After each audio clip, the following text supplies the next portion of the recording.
Welcome, ladies and gentlemen. Good evening. It's Kevin Hemsworth here with Tony Bonifero on Saultsports.com, covering a big matchup here tonight from the Superior Heights field. We have Korah Colts, the hometown team, facing off against the team from Newmarket, the Huron Heights Warriors, ranked number 1 in Ontario, number 1 in the country. Korah ranked number 3 in Ontario, number 14 in the country. This is the marquee matchup of Canadian high school football here tonight. Glad to have you with us. Tony, what are we expecting to see here tonight from these two teams? Oh, I'm extremely excited. I think there's a buzz going on here. You know, ever since this game was announced, I think everybody in Sault Ste. Marie has been anxious to see what happens. Korah has walked through competition in this city and basically in this province for a number of years. So, you know, obviously they have a chance here against the number 1 ranked team in the country to really test themselves. And I think, Kev, you know, you and I talked about it. There's not much that could surprise us here today, as, you know, this is going to be a battle, and I think both teams are in for it. Yeah, nobody more excited about this game than me when it was announced because, as you know, we've talked about it. I started out my high school teaching career at Huron Heights and coached there. I was there, coach senior for a year. We had an 0-6 season. It was not pretty. Back with Coach Al Rover, who I'm pretty sure has retired since then. Coach Bobby Morrow turned the defense over to me, the late Bobby Morrow. He was just a fantastic guy.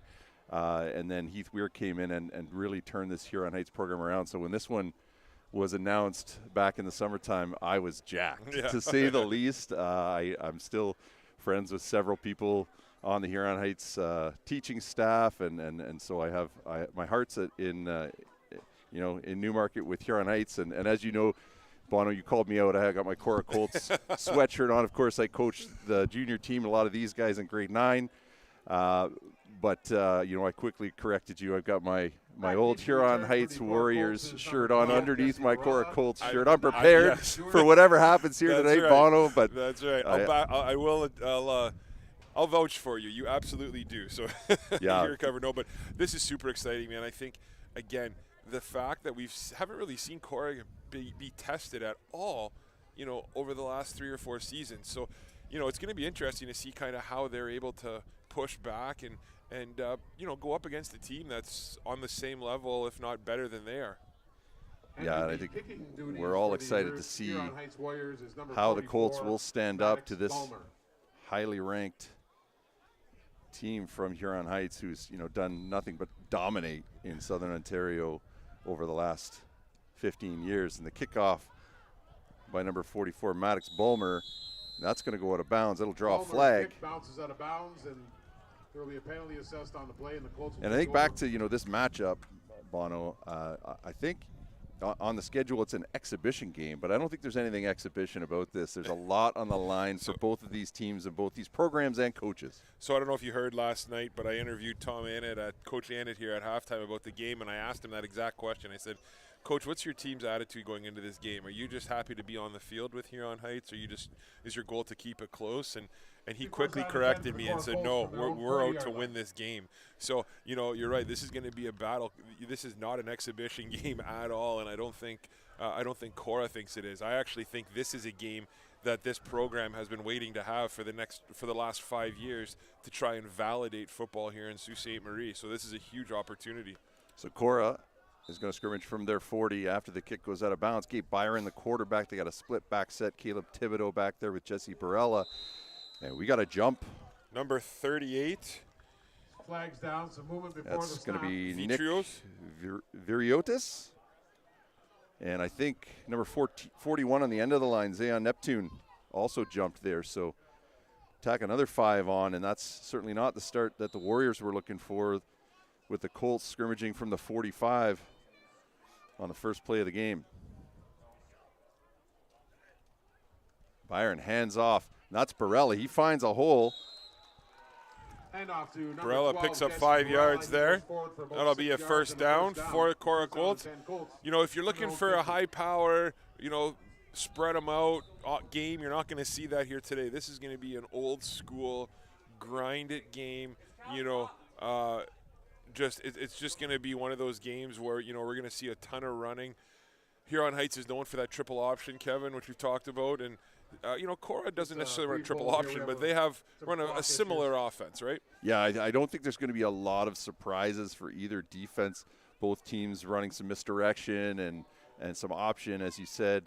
In some ways, at a time when lots of high school teams like to run a spread, these two teams both they ground and pound and they run when they can. So I don't think, like I said, there's going to be too much of a surprise to what we see here today. It's going to be a lot of run. It's going to be very run heavy, pass when when it opens up, right? Absolutely. We're just having some technical difficulties here with the clock. So instead, I think the clock's going to be counting up instead of down. But you're right. At the European football. That's right. That's right. At the end of this game, I would not be surprised at all if we saw 400 rushing yards, at least between these two teams, right? So both teams kind of know what the other team does, and it's just going to be about, hey, who can stop them better, right?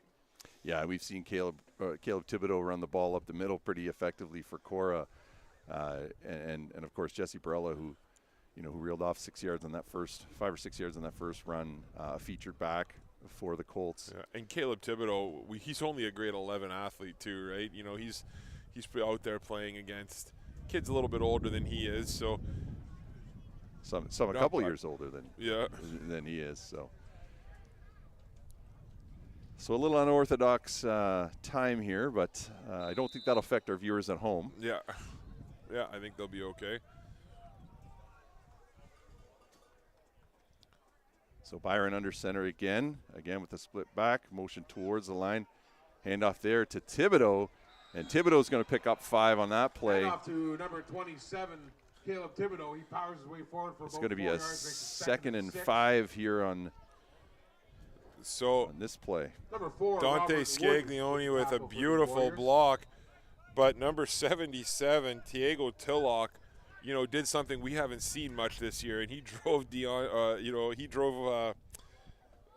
Scaglione back a few yards. So we'll have to watch that matchup. And there's Barella, spins out of a few. Move. He's got green grass ahead of him, cuts back. Oh, and he slips. The turf is a little bit wet here. Barella had nothing but daylight ahead of him. I didn't even think he needed that cutback, but that's Korah's play, right? That's what Korah runs. Yeah, and Barella, good job of slipping out a couple of tackles early, but then nothing but green grass ahead of him. It's rained a little bit here for the last, I'd say, 20 minutes, half an hour or so. So that turf is a little bit wet, even though it looks like it's not raining at the moment. And I think Barella just lost his footing there on the cut. So Byron hands off to Provenzano. Good to see Ronan Provenzano back. He's got a lot of daylight. And nice tackle by number 27, Cameron McNeil. Goes left and gets 16 yards and another first down. We got two 27s here, so I think McNeil is wide receiver. Yeah, that must be Alex Figan. Cameron McNeil. Yeah, I think that's Alex Figan. Jimmy Monaco called the free safety. Yeah, Jimmy missed the double 27s. They got a few double numbers on this Huron Heights team, so we'll apologize up front for number one if we get a number wrong, and number two, pronunciations. Yeah. We'll do our best to get those straight. Hand off to Barella, and he is met in the backfield. Big hit there by number 91, Alex Willett. Into the Colts backfield. Wow, what a hit that was. You could hear that one up here. For the Colts. And I think Willett saw that play a couple times and said, oh, no, not this time. Yeah, that was a nice play. So it's going to be 2nd and 12. Byron fakes the handoff, gives to Provenzano. He's got to cut it upfield. Good end rush there. Provenzano slips. Flag comes in on the play. We'll see what the flag was. Not entirely sure. Provenzano picked up 6 on the play, but we'll have to see what we have a the hold flag against is Korah. about. So it'll be holding against the Colts. Number 27. Interesting decision here for Huron Heights. Keep it at 3rd. Options are keep it at about 3rd and 6 or 3rd and 5, something like that. 3rd and 6. Or 2nd down and 22.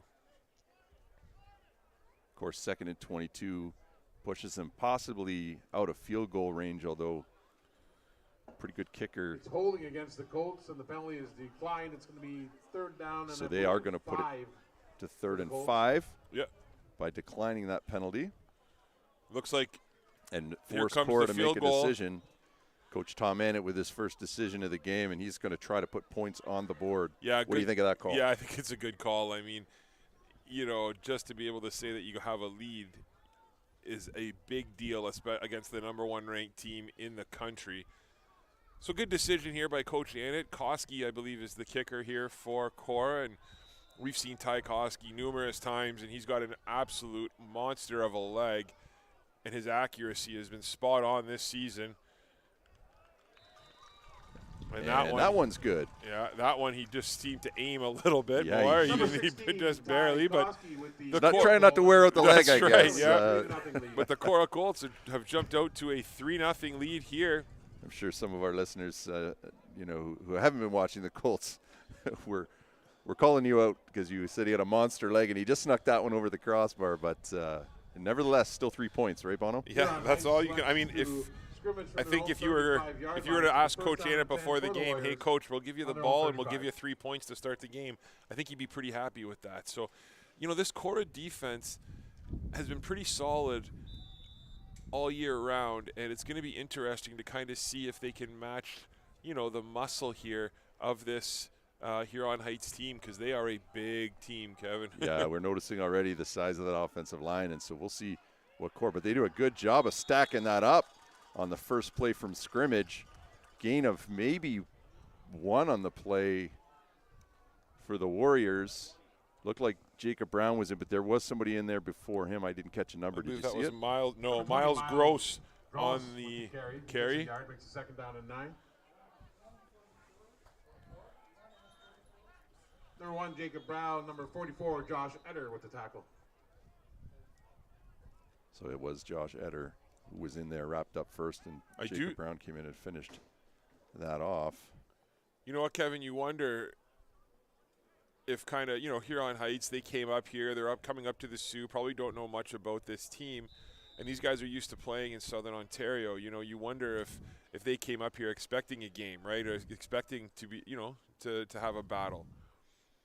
Yeah, it's, the minds of teenagers, right? So I'm sure Coach Heath Weir was trying to get them prepared, but there's a stuff. QB keeper by Ethan Schwartz, but it is stuffed at the line Drew as well. Esposito with a heck of a play, number 56, the linebacker.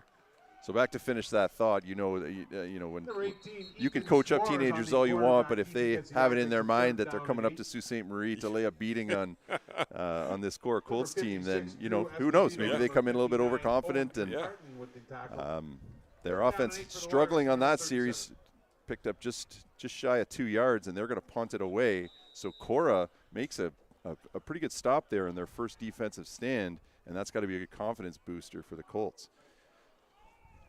Kick is away, and that's going to be short.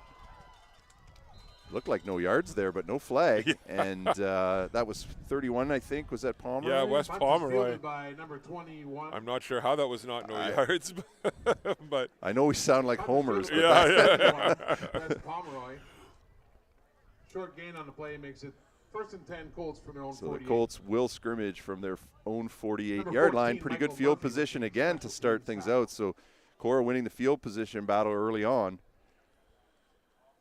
And we'll see what adjustments Huron Heights makes here, having seen this offense on their first series. Korah coming away from that with a field goal. Gabe Byron takes the snap, hands to Burrell. He's going to cut out inside the tackle. He has a ton of space, and Burrell is likely gone. Now there is a flag on the play. There's 2 flags now on the play. Number 12, and Burrell into the end zone for Korah. Korah has found something on the right side of that line. I think they're going to get Jacob Brown on a walk in the back here, and it's too bad. So, Kev, I watched Jacob Brown. He made a heck of a block originally. The guy started to fall, and then he just kind of but Brown's momentum almost pushed him into him.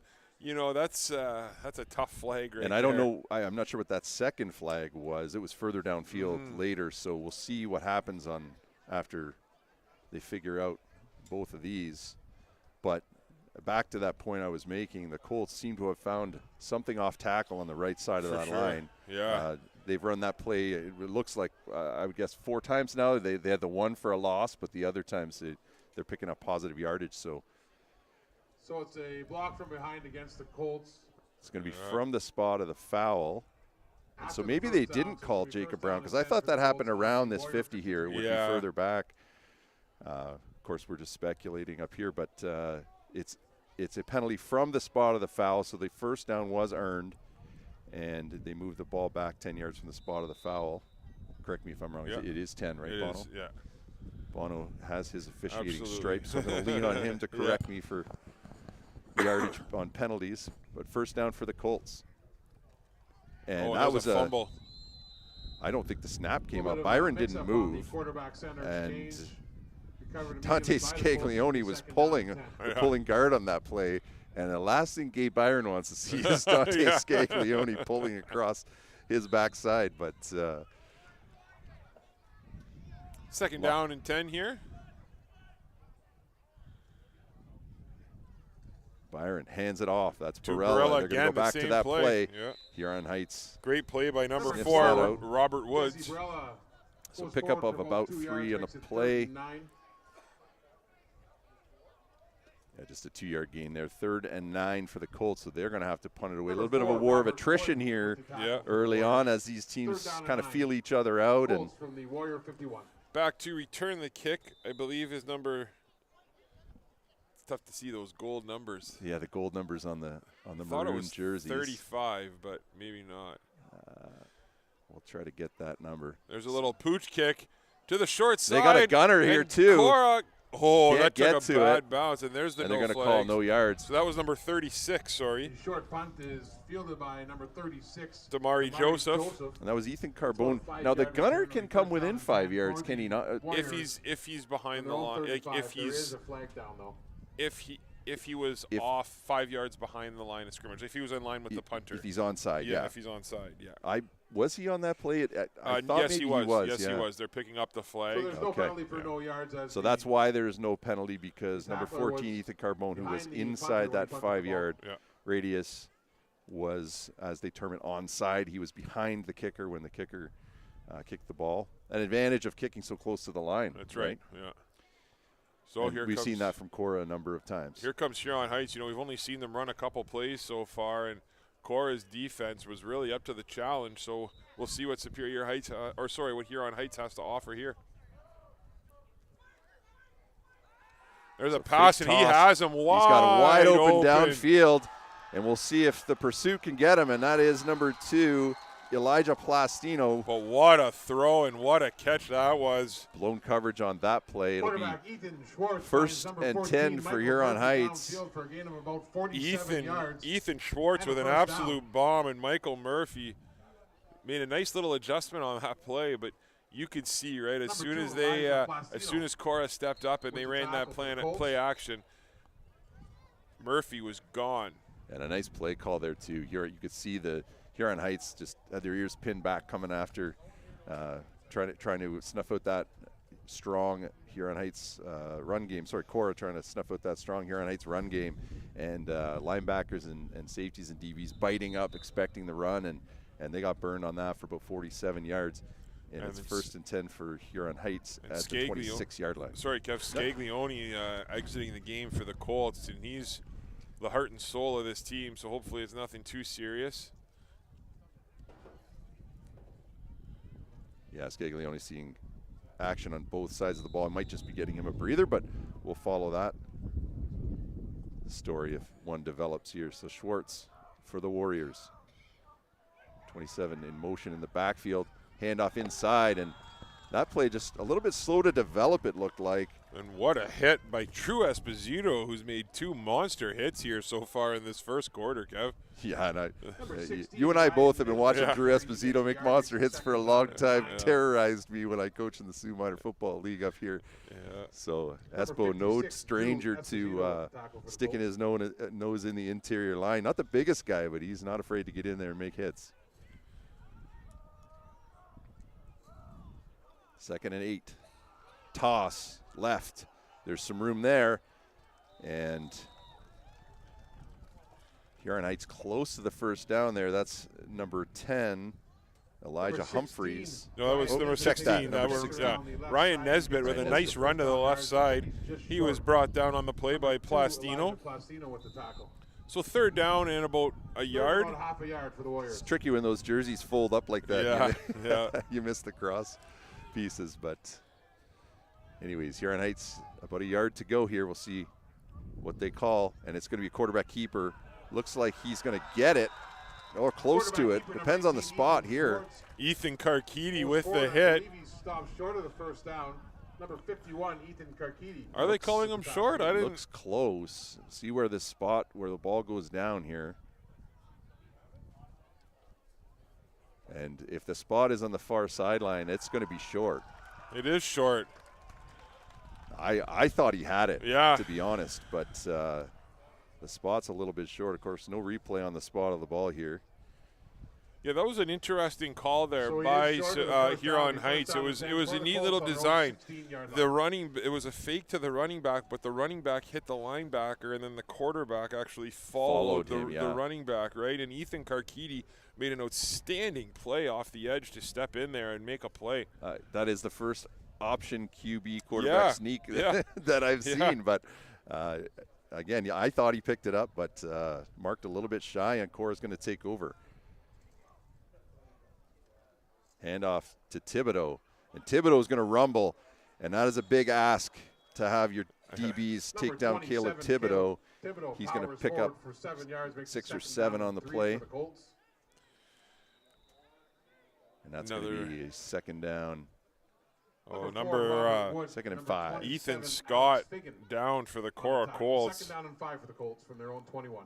Ethan Scott's a heck of a football player. Looks like his arm potentially. But one thing I've noticed, Kevin, early on, and our viewers can watch this too, if you look at the interior of the Huron Heights defensive line, they are, they look like they're all 6'3", 6'4". They look like they're big guys. But watch the Korah offensive line here. Watch the center and the guards. If this is a run play, they're actually getting a pushback, they're getting a pushback of a couple yards, right? So, that's why this running game has just been so successful here early on.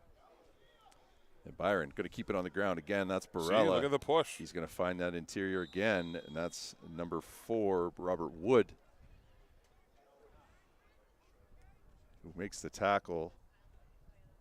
And that's going to come up. Oh, that's another offensive lineman. That's 3 offensive linemen Number now 12, Jesse down Barella in the on first carry. quarter. He does get the first down. and- First down and 10 that's for the a- Colts on the, That's on their own 30. Fincher, Matthew Mascot Finch Number down 4, there. Looks like Robert maybe Wood just a was another shoe tackle. came off.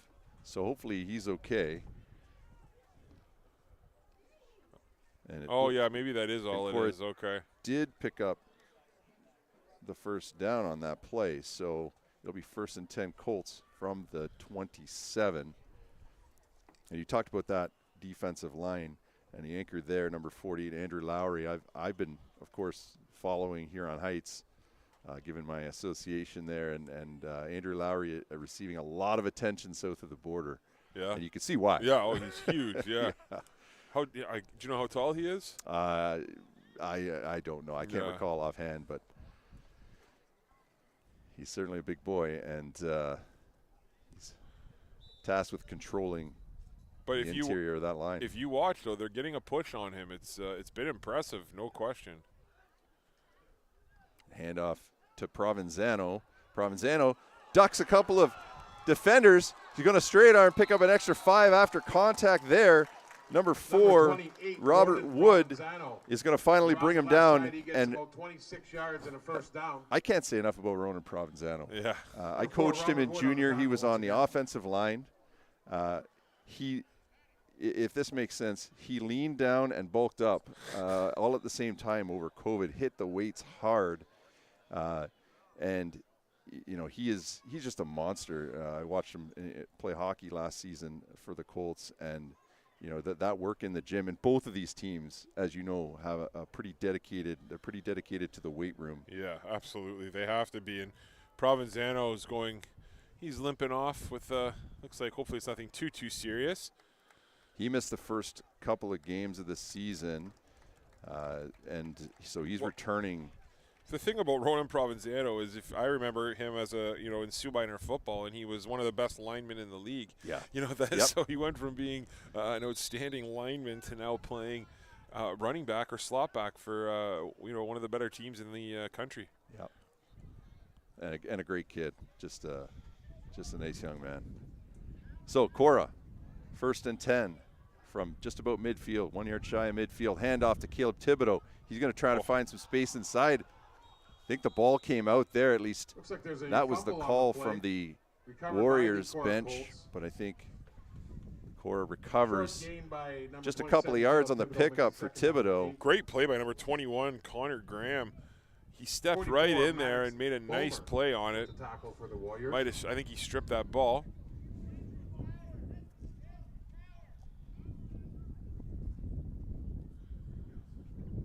So Byron calls it. Double handoff. That fumble. one's on the deck.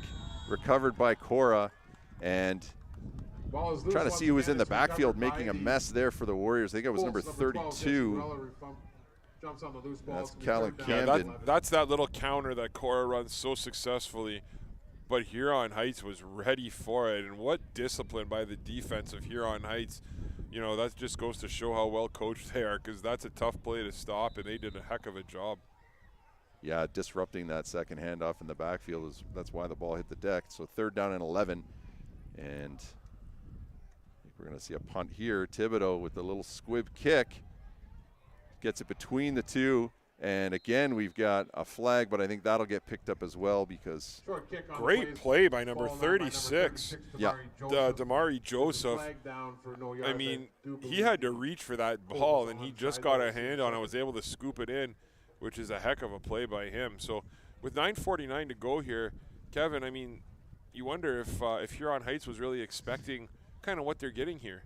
Yeah, and I was doing a little research last night, watching some clips on YouTube, and there was a clip from Heath. We were talking about their dedication to the weight room, and how that's kind of the core of the turnaround for this team over the last 15 years. And his philosophy is they want to come out and punch the other team in the mouth. Yep. They want to be physical off the hop, and I think they're getting a little of that back today. Yeah, Maybe you weren't expecting quite as much of it, but it's been a pretty good one so far. War of attrition and field position, but handoff inside there and a pickup of about 5 on that play for Huron Heights. Tackle by number 56, Drew Esposito again. Number 16, Ryan Nisbet with the run there. It's this is one of those games where it feels like the strength of both teams is on their line, right? So it's almost like we're seeing just an old school game in the trenches here, and it's kind of fun to watch, actually. Yeah, and sometimes you don't see that play out until the 3rd and 4th quarter, right? Until they get worn down. So Huron Heights fakes the pitch. Looks like it's going to be a pass. Oh, wide open. Wide open again, and catch made by 14. Michael Murphy. Again, Murphy with a beautiful play. He was wide open, and, quarterback Ethan Schwartz had his choice there. He had him, plus he had number 17, McMillan, wide open along the side, too. So outstanding play there. And you know what? Huron Heights might have found something here, right? They might start to have to abandon that run game a little bit. But the strength is it's nice that they can adjust, right? It's impressive. Schwartz under center. He's going to hand it off. Actually, he's going to keep it on the option. Nothing there. And you're right. I think we're seeing a bit of a chess match here.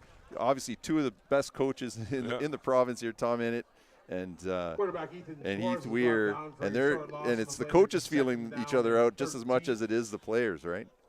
Back when I was in high school, Scott Gray used to run the option all the time. He used to run the triple option, and that's what Korah used to run all the time. And we had Dave Squigna as our coach, and every time we played them, we knew how to stop the option because it was certain positions' responsibility was only responsible for this player, right? So everyone was covered, and you kind of almost feel like you're seeing that early on here.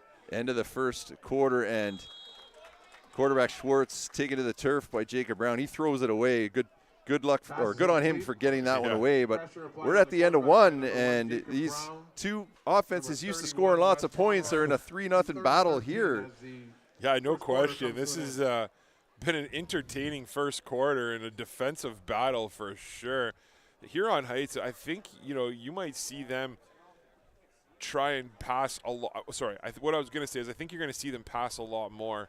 And the reason being, I think they're going to need to try to find a way to make Korah play a little more honest by their linebackers, right? Yep. Korah is dedicating, 8 guys to the run here, it seems.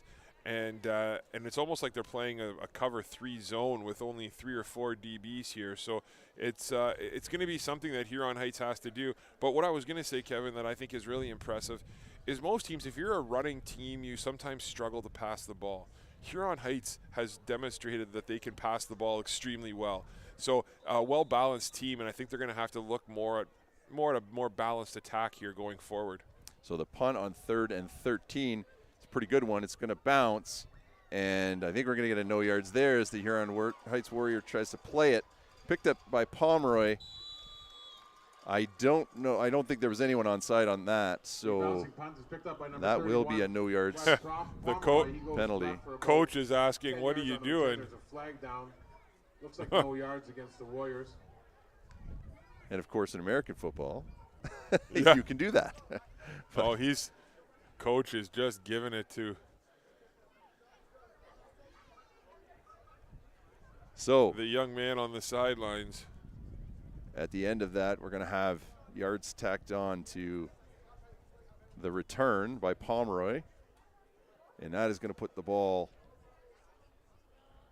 at Korah's 42-yard line. So the Colts will scrimmage again from pretty good field position.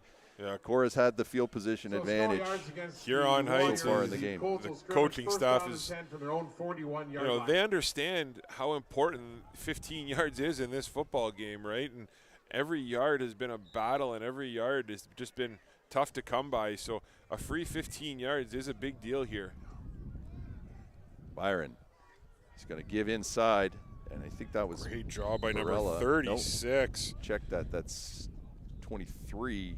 Barbo with the carry. Damari Joseph with an outstanding play again. Or maybe it's 38. Sorry, 38. Nick Vitries. Barbo picks up 3. We're going to have a 2nd down and 7. Number 48, Andrew Lowry with the tackle. And to give to Barella.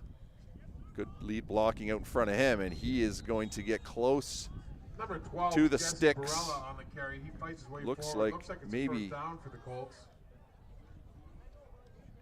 Number 32, Darcy right Winter, on the mark number there. 4, We'll Robert see Wood whether they call for a measurement here. No, they're going to call that a first down for Korah.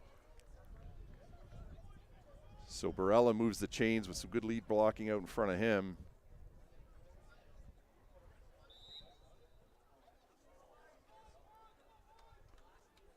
Yeah, Korah just looking to do more of the same. I mean, I think we can count on 2 hands how many times we've seen them pass so far this year. It hasn't been much. So Provenzano, not a lot of room there. He's swallowed up in the backfield. He's going to lose. What a play by number 91, Alex Roulette. Man, Alex Roulette, Kevin, sorry to interrupt you there, but Roulette has been an absolute beast out there so far today. Second down and 15. Alex Roulette is just, it seems like a pretty big boy out there, and the way that he seals that edge is just super impressive, the strength that he has. Yeah, so loss of 5 on that run by Provenzano is going to bring up a 2nd and 15 for Korah. Korah calls a timeout to talk about it. And during this timeout, Bono, I guess, what do you think either of these teams needs to do to sort of bust this one open, if that's even possible? Yeah, I think, we talked a little bit about it with Korah. I think Huron Heights now has been able to adjust. Obviously they're an extremely well-coached team.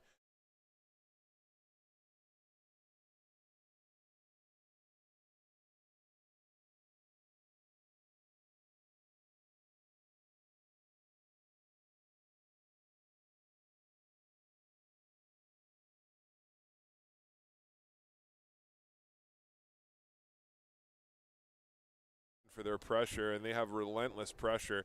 And the strength, you know, Jacob Brown has been an absolute beast out here today for Korah. So, again, I do think both teams are going to have to open it up with a big play, and I do think 1 or 2 big plays is going to be the difference here this afternoon. So Byron with 2nd and 15. He's going to pass just like you said. That's a nice ball, and that one almost picked off by number 27. That's Fegan again on the play. Did you see the intended receiver there, number 19? Johnny Fillion. Quarterback number 5. There is a flag against Superior or Huron Heights, though. Sorry, I think it might be roughing the passer. It's certainly thrown in that area. So, and they're talking to Captain Dante Scaglione. So, number 27, Alex 2nd and 15. That would be a tough pill to swallow for Huron Heights. Outstanding coverage on the play. I think that was Alex Figan on the coverage. Absolutely, yeah. What a play. I don't know, you know, who was the receiver, sorry, again? Johnny Fillion. Johnny Fillion's a big like boy. And that was a nicely thrown ball. And Figan was able to jump and get a finger on it and battle it. So nice job. Yeah, looking out on the field, I'm going to guess Figan's given up 4 or 5 inches to Johnny Fillion on that, but he just did a great job of sticking to him on that route. So it was roughing the passer, so it'll be 1st down and 10 Korah. Scrimmaging from the 48, double handoff, and there's lots of room there, cut outside. And Korah picks up 8 on the play.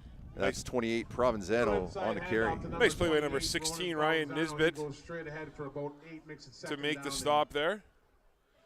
Looks like 2nd and 3. Tough spot on that play. They only give him 7 on the carry, but I feel 2nd and 3. I feel like Korah could have had a bigger play there. If, you know, that was well set up, nice blocking, but a heck of a play by Nisbet to stop that. Yeah, you've had to fight off a block to do it. Korah goes forward. Looks like they pick up the first, but there's a flag in the backfield. 23. And it's going to be against the Colts. Ahead. Looks like he gets the first down, but there is a flag down. I believe that was a holding call against Korah. So that'll likely back Korah up to 2nd down and 13. Andrew Lowry with the tackle. And again, you hear Lowry's name called, controlling the middle of that Huron Heights defensive front. Nice crowd here today, this afternoon too, Kevin, which is awesome to see, right? You know, obviously this is a huge game, and this is a huge deal for us up here in Sault Ste. Marie to have this team. So, you know, nice to see that the fans came out and supported it. So just a 5-yard penalty there, set up 2nd and 8. 5-yard penalty against the Colts makes it 2nd down. Okay. And yeah, you're right. Anybody who likes high school football in the Sioux, it looks like they're here. Of course, this team coming back here to play St. Mary's next week, so lots of Knights in the stands, I'm sure. Byron hands off to Barella. He's going to get corralled in the backfield. That's Lowry. What a play by 91 again, though. Alex Ouellette was there. Oh, sorry, yeah, that was Ouellette. So Alex Ouellette. It's going to be 3rd down and about 13 for the Colts. Man, Kevin, you don't see hard-hitting, you know, old school football like this very often, and this has been a grinding game. And yeah, and we're hearing the pads hit. You know, we're hearing the pads, we're hearing the helmets. This is just, yeah. On that play, Ouellette made the tackle, and Skeggs came in and finished him off. Yeah, exactly. That's there's what a lot of punishment going on down there. So 3rd and 11, and we're going to get a kick from Thibodeau. Let's see if that's fielded. A little bobble there, but it is fielded by Huron Heights. What Good a pursuit tackle downfield.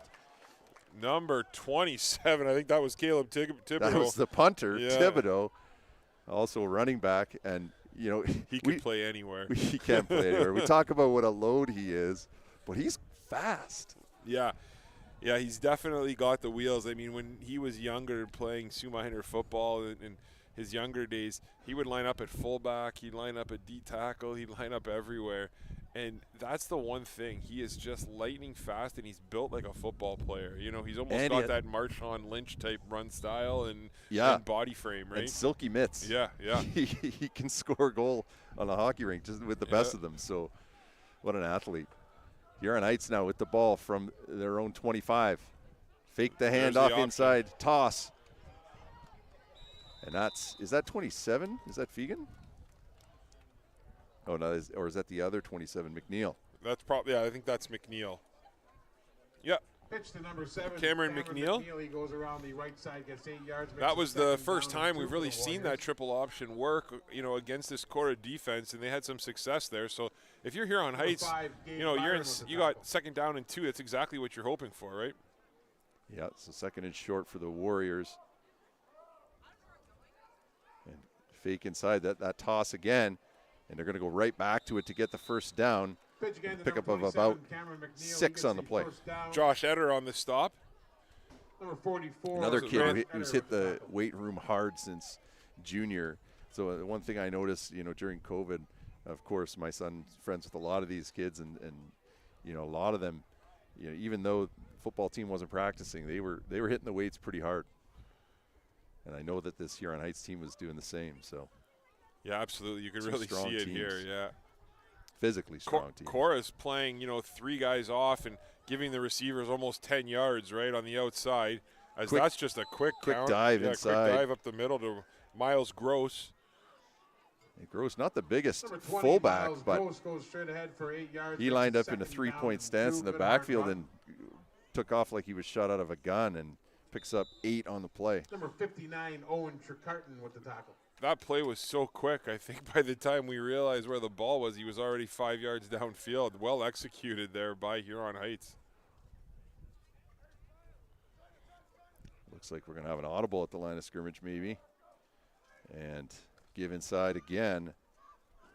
And And he falls forward for a gain Straight of ahead about dive once 7 again, yards. number 20, Miles Gross. First He gets down by 6 Miles yards on the Gross. first down. Really starting to First see down that and 10 for the option, and you're Warriors really at starting to midfield. see the offensive line now of Huron Heights, being able to drive back the Korah Colts Number 28, defensive Ronan line, which Provenzano again, with we're the not tackle used for to the seeing a whole lot. So it's, both teams' offensive lines today have come to play, no question. yeah, we're not used to seeing it, but it is what we expected Yeah, to see here absolutely. tonight. This Yeah. Huron Heights offensive line to come out and assert themselves, and it looks like they're finding a little groove here.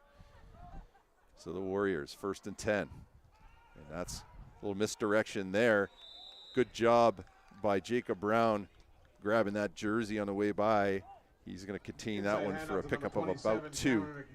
So I was Second watching. and 8. I was Gets watching the number yard, second 48, down and Andrew 9. Lowry, who we were talking about, who's playing offensive guard here 28, and Ronan nose tackle. Provenzano again with the tackle. And for a big guy, man, does he get off the ball well, and does he pick up his blocks exceptionally well? He made a nice block there on that play. 2nd and 8 for the Warriors. They're going to toss that to McNeil, and that one is defended by number 26. That's Lucas Malcolm for Korah. Pitch to Yeah, McNeil, you know what, he's though, stopped Kevin, and this for just needs to loss. be He's said. down and I've 10. noticed it by both teams here. This is a hard-hitting game. We've talked about it. But great sportsmanship Nice by defensive both play by teams. number Both teams have 26, been helping Lucas each other up. There's been Third a down little and bit 9 of for Warriors talking, at but midfield. every time there's been a massive hit or a big hit, you always see the other team, help the guy up and those types of things. And that's the respect you like to see. And hopefully Korah's earning some respect here from this Huron Heights team. Still 3-0, and we are under 5 to go. Had to check my math there. Yeah, So the punt fielded by Korah. That's nice special teams Punt is fielded tackle. by number 28, Ronan 28 Provenzano. Provenzano. Dances Great forward play for by about number 2 yards. 44, First down and Maddox 10 for Bulmer Colts on their own the special 28-yard teams line. stop. So Korah will scrimmage from the 29.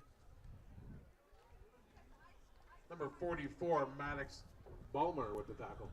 So, Kevin, what do you think, people just tuning into the game now, taking a look, seeing that Korah is winning 3-0, what do you think the reaction would be throughout the province? Well, I think there's going to certainly be some surprise down in Newmarket and in most of Southern Ontario. To those tuning in to catch this one, I would expect there be high school teams and coaches across the province tuning in. And I think they'll be a little bit surprised Yeah. to see this at 3-0, to be quite honest.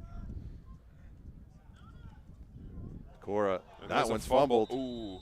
Ooh. And Provenzano awkwardly Ball is loose, recovered corrals by that number 28, underneath it. Ronan Provenzano. And there you see that Short loss sportsmanship, of right? play will make it Lowry second down and comes in. 12 for Yeah, you feel like he was in such a vulnerable position Yeah. there that if Huron Heights went in hard, that could have been real dangerous. Yeah. So, class act and nice move by them. So a loss on the play of about 3 yards. Korah having a hard time hanging on to the ball a little bit here. it is a bit chilly and a little bit wet, so see if that impacts things. We'll see a pass here, but no, contained in the backfield, and that's a sack for the Warriors. Number 36, Damari Joseph, Number 36, Damari who's Joseph, had a number heck of a 41, first half for Zion this team, for this Neptune, Huron Heights the team. sack of the And that's a quarterback. Big huge loss on play the here. makes It'll it be third down and 24 now 22. for Korah. And you want to talk about getting some good field position with just under 4 minutes to play. This is your opportunity here if you're Huron Heights. Yeah, they're definitely going to flip the field here. Korah, not a strong kicking team in terms of, you know, having a big boot. They like that little squib kick. And they're going to get it away. Pretty good one, actually, from Thibodeau. Yeah. Fielded on the run, and a decent return there by number 36. That's Damari Joseph, but he is Number 36, Damari crunched. Joseph, and Marcus the Graham, Warriors what take a over hit. In the corner territory, first down and 10 from the 36-yard line. Yeah, Marcus Graham got downfield and laid a pretty good lick Number there 69, on the Marcus punt returner. Graham But a was good the tackle return, for the Colts. and Huron Heights with good field position inside Korah territory. They're going to scrimmage from the 36-yard line, and about 3.5 minutes remaining here in the first half. Those of you who weren't here at the beginning we had a clock malfunction and it's counting upwards, so we're having to do some quick math here, and I don't know about you, Bono, but that's not my strength. We're getting there. I've seen you manage clock. It's not your strength either. That's right. And they got it. So They go to the air, wide Huron open. Heights. Oh, and well defended there by Malcolm, but he's going to draw a flag. Pass downfield is incomplete. However, I thought he there's got on there flag just now. in Looks like there's time going to be interference to against knock the that Colts. away. Is he calling offensive pass interference? Maybe. He certainly pointed in the direction of the Warriors. I thought that was a pretty good play all around. Yeah, and you know what? Quarterback Ethan Schwartz, when he watches that on tape, is going to want that one back, as That's against Korah. he had his wide receiver on the left side, and there was nobody within 20 yards of him. So it is against Korah. That is So it's correct. pass interference against the Colts. So The it'll be ball is first advanced down 15 yards. It's going to be first down and 10 In for 10, the Warriors. Kevin, I think the on reason Colts was the 21 player yard didn't line. try and make a play on the ball, No, right? He didn't turn he didn't his look head. back. That's right. Yeah, Absolutely. yeah. And he did sort of run through him. In our defense, we're about 70 yards away from where that play took place. So, so Huron Heights back to pass again. They're going to look to the end there zone. It is. What a play. Well Great defended. coverage. What a catch. And that's a toss-up. That is going They're to gonna be call it a absolutely. touchdown, but That's instant. they're still wrestling for the ball. That is absolutely the right call. It's that's called simultaneous catching, and on a simultaneous catch, it always goes to the offense. So that is a heck of a play by everybody involved in that. Yeah, that's just a good football That is play. good football. You know, you can't fault Malcolm, the defender. He was in phase. He had his head turned around. He went up with the receiver, and like you said, it's simultaneous. Yeah. They both got two hands on the ball at the same time. Who made that catch for Huron Heights? That was a terrific effort by him. Was it 16? Was it Nesbitt? Yeah. Okay, sorry. That was Cameron McNeil. Oh, right. Yeah. Yes. And that's one of those plays. It'll be interesting to watch that on tape. But you're right, Kevin. That's just a great football play, right? Both players made an effort and made an attempt at the ball, and the convert is good pending the flag, but and the receiver did a good Oh, job. He had a step. Yeah. He had to kind of hold up on the route and kind of high point that ball. He did a fantastic job. I mean, and a great ball from the quarterback. Yeah, absolutely. So, again, that's just an overall nice play, and again, that's what we talked about, right? We said that Huron Heights are going to have to open up the playbook a little bit, pass the ball a little bit, because obviously that's where they've had some success, and that's the big play that we talked about. So Huron Heights jumps out to the 7-3 lead with, math time, 2 minutes and 56 seconds to play, I believe, in the first half. Yeah, the Warriors crack the end zone first here, and I think the only thing we would have been surprised about is that nobody did it until inside of 3 minutes of the first half. And so Huron Heights will kick off. Just 3 minutes, under 3 minutes to go. Of course, Canadian football, that's we could see 3 possessions in the next 3 minutes. For sure. And you know what? Korah's going to have to do something offensively to kind of adjust here, right? Obviously, Huron Heights has made their adjustments and has really taken it to Korah. And Korah hasn't had, many big plays besides the first couple series of this game. So, it's going to be interesting to see what Coach Annett decides to do here and what kind of wrinkle he's going to put in to try and, fool this strong Huron Heights defense. Ballmer with a pretty good kick.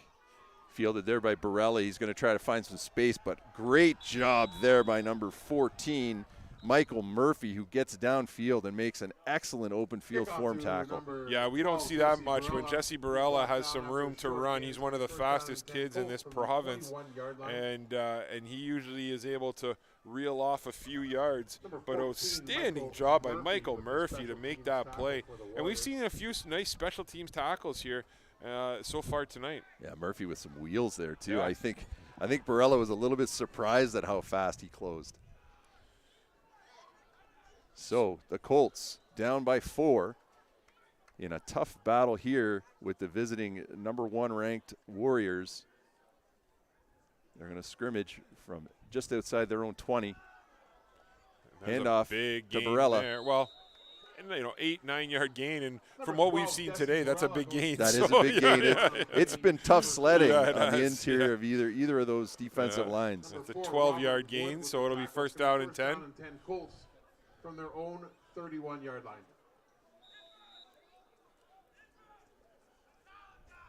Play call coming in. Korah in no rush. Lots of time on the clock. Quarterback Byron under center.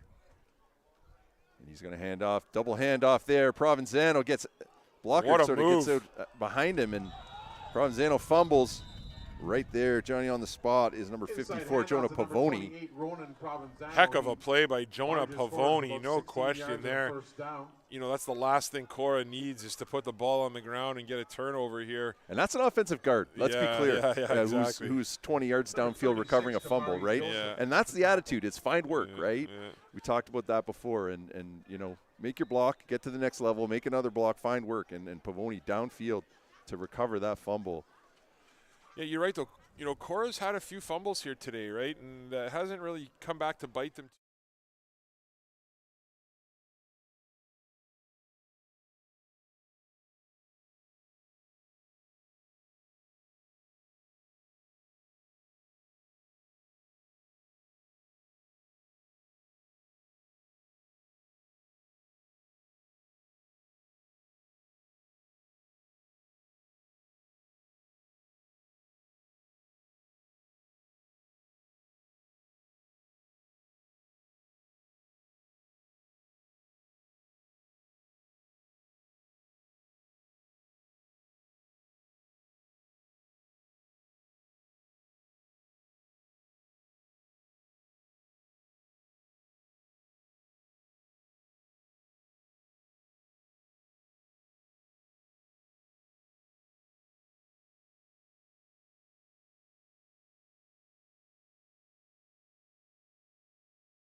And that's Matt Klebus, who's, been a part of this program at Korah for a number of years and part owner of Northern Cairo here in the Sioux. So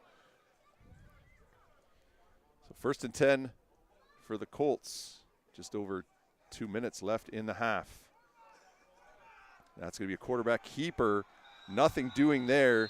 They're going to lose about 3 yards on the play. Byron wrapped up on the left, behind the left side of that line. Yeah, that did not fool Huron Heights at all. And terrific job by the entire right side. Joseph coming downhill there. Defense, absolutely. Makes the tackle, but you're right. There were a lot of maroon and gold jerseys on the spot. So Korah, 2nd and 12. Fake to Thibodeau. Give to Barella. He finds some room. What a tackle Picks in up an open field. Almost 10 on the play. So Number decision 12, time Jesse for Barella powers Coach his way Annett. forward for Third 11, and makes it short, third near and 1. midfield. 27, Alex Figgin on the stop. Again, that's not easy to do, is to tackle Barella in open field. And Figgin, who's had a heck of a game so far as well for this Huron Heights team. Korah's going to be out to kick here with 1 minute and 49 seconds to play. And Figgin's back to receive a punt. Looks like Korah is in that punt formation. And there's movement there. Thibodeau takes the direct snap, and he's going to pick up a Korah first down. direct snap to number 27. And that's Caleb Thibodeau. what Thibodeau, as your Yeah. punter, gives you 4 yards and the possibility first for down. that direct snap. First down and 10. Yeah, Colts nice from little their play own- there, nice from the wrinkle. Warrior 54-yard line You could with kind of 1 see minute that and 31 might have been seconds set left up in the as the half. players started looking at their wristbands, and Korah was able to pick up a huge first down here. You like the play, Cole?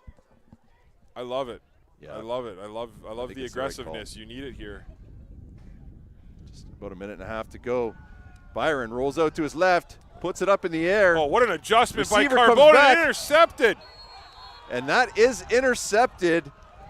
Comes off of the chest of Carbone. Pass is intercepted by I the thought that could have Warriors. just as easily been a Deflected in pass the hands of interference number call, 27, Alex but Figgin. you know, It'll be it, first down and 10 again, Warriors. well defended. From their own 27-yard Carbone just needs to hang on to that ball, and it bounces into the hands of the Huron Heights Warrior Yeah. defender. So the first turnover Yeah, goes the way of the Warriors. the fans definitely will want the pass interference call on that, but you know, I thought the ball hit Carbone, right, and it hit him did. right in the chest. I think both players were going back for the ball, trying to make a play. Yeah. and And it was great coverage. it was really good was great coverage. Yeah, it was just a nice play all around. Gabe Byron would probably wishes he had that one back a little bit, but We'll see if with a minute 15 to go, Huron Heights can convert this into anything, but first down goes nowhere. Number 20, Miles Gross goes straight ahead, gets 2 yards. Gross makes it picks up second 2. down Marcus Graham in there on the and tackle. 8. Looks like number 98, Dante Scaglione. with the Scaglione tackle. in there as well. So the interior of that core line getting the job done. Pick up of 2 on a play by the Warriors, 2nd and 8 from the 29-yard line as the clock ticks down to under a minute to go in the first half. 7-3, the Warriors up on the hometown Colts. Fake inside, and then they go back inside, and that one, it looks like it's going to be good enough for a Huron Heights first down. yeah, Alex Figgin, I believe, Inside on the run, or number sorry that 27, Alex yeah, Figgin. Alex Figgin gets getting the first some down. reps at running back now, or slot back, First sorry, down and and 10 Warriors able to from get the their first own down 38-yard line with 46 seconds to 46 play seconds left in the half. here in the half. And there are, for those of you who weren't there early on, there are 2 number 27s on this Huron Heights team, so if we're getting names and numbers wrong on those 2 players, we apologize. And I think both players getting time on both sides of the ball as well. Yeah, so for sure, absolutely. Yeah. I think that's actually McNeil who made that play, 27. One's got the white sleeves and the other one does not. Warriors take a knee. Yeah, it's true. So victory And- formation for the yeah. Warriors. They're content to run this out. Heading into the first half, it's been a dandy. Yeah, it's, Not the fireworks we maybe expected to see, but Looks like the we Warriors probably will should have known better. and we'll yeah, have you to know what, halftime. Kev, you and I talked before the game about things that would surprise us, right? And there wasn't much that we would see.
Korah Colts.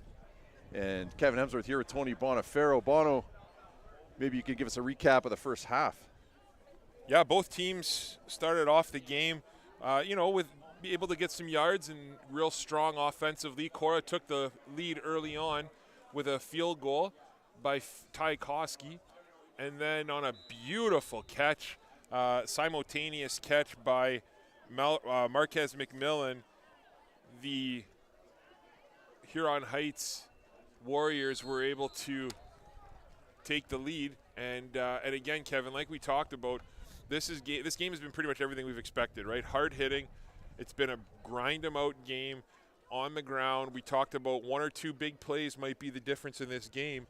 And the difference has been Korah's big play was called back due to a penalty, and Huron Heights' big play was a beautiful simultaneous catch for a touchdown. So, +1 for Huron Heights in terms of the big play category, and we'll kind of see what happens here in the second half. Yeah, I misspoke earlier. Both teams did crack the end zone, but you're right, that one call back, that nice run for Korah. But Huron Heights starts with possession here. Fegan brings the ball out to the 40, so pretty good field position for the Warriors, and we'll see what they can get done early on here in the second half. Fake handoff. They're going to go to the air again, and that ball looked like it was going to come up short, but a great adjustment there by Marquez McMillan. And Kevin, that's exactly what I was going to say here was, if you look, McMillan, before the snap, Korah's playing about 15 yards off the ball on him, right? I was almost expecting a little quick pass to McMillan on the outside and give him one-on-one in space. And that would, Logan McGregor's a heck of a football player, but, tackling McMillan one-on-one in space might be difficult. So I was just about to say to kind of look for Huron Heights to go to that, but instead they throw deep and it still works. So nice job.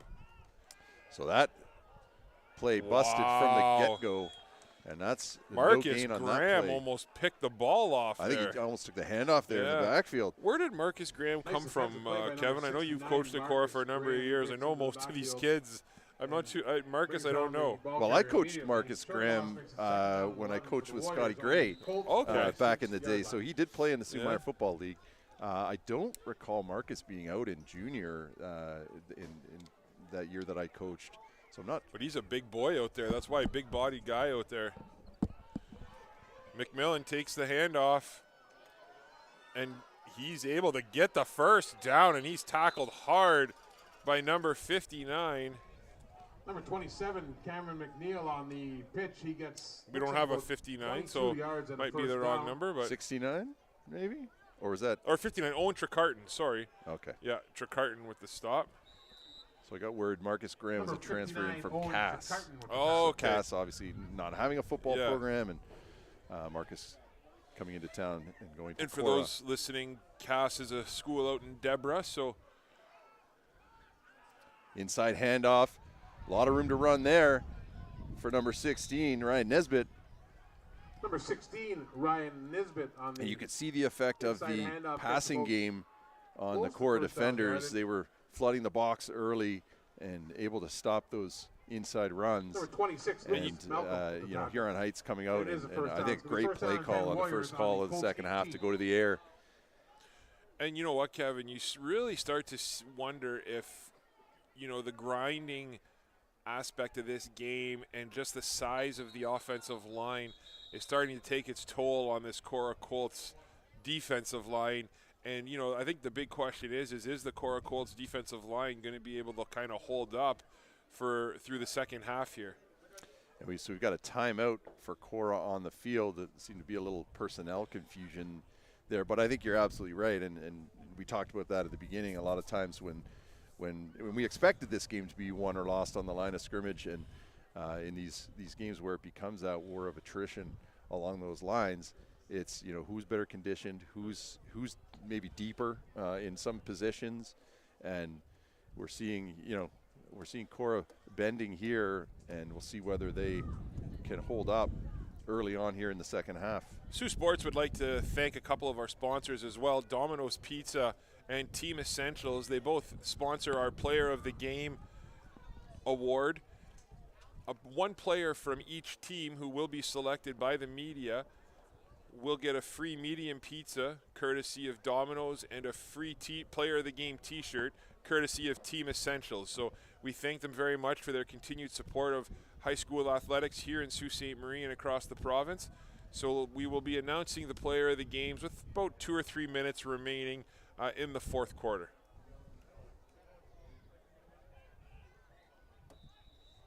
So after the Korah timeout, it's going to be 1st and 10 from the 18-yard line for the Warriors.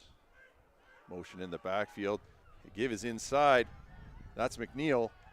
McNeil's going to pick up a first down. Brought down at about the 5-yard line. What a play by Huron Heights. You're really starting to see the finesse of game of Huron Heights. I mean, we talk about what a downhill running style game this is, but there's a lot of finesse to what Huron Heights does, as it's tough to tell where the ball is numerous times.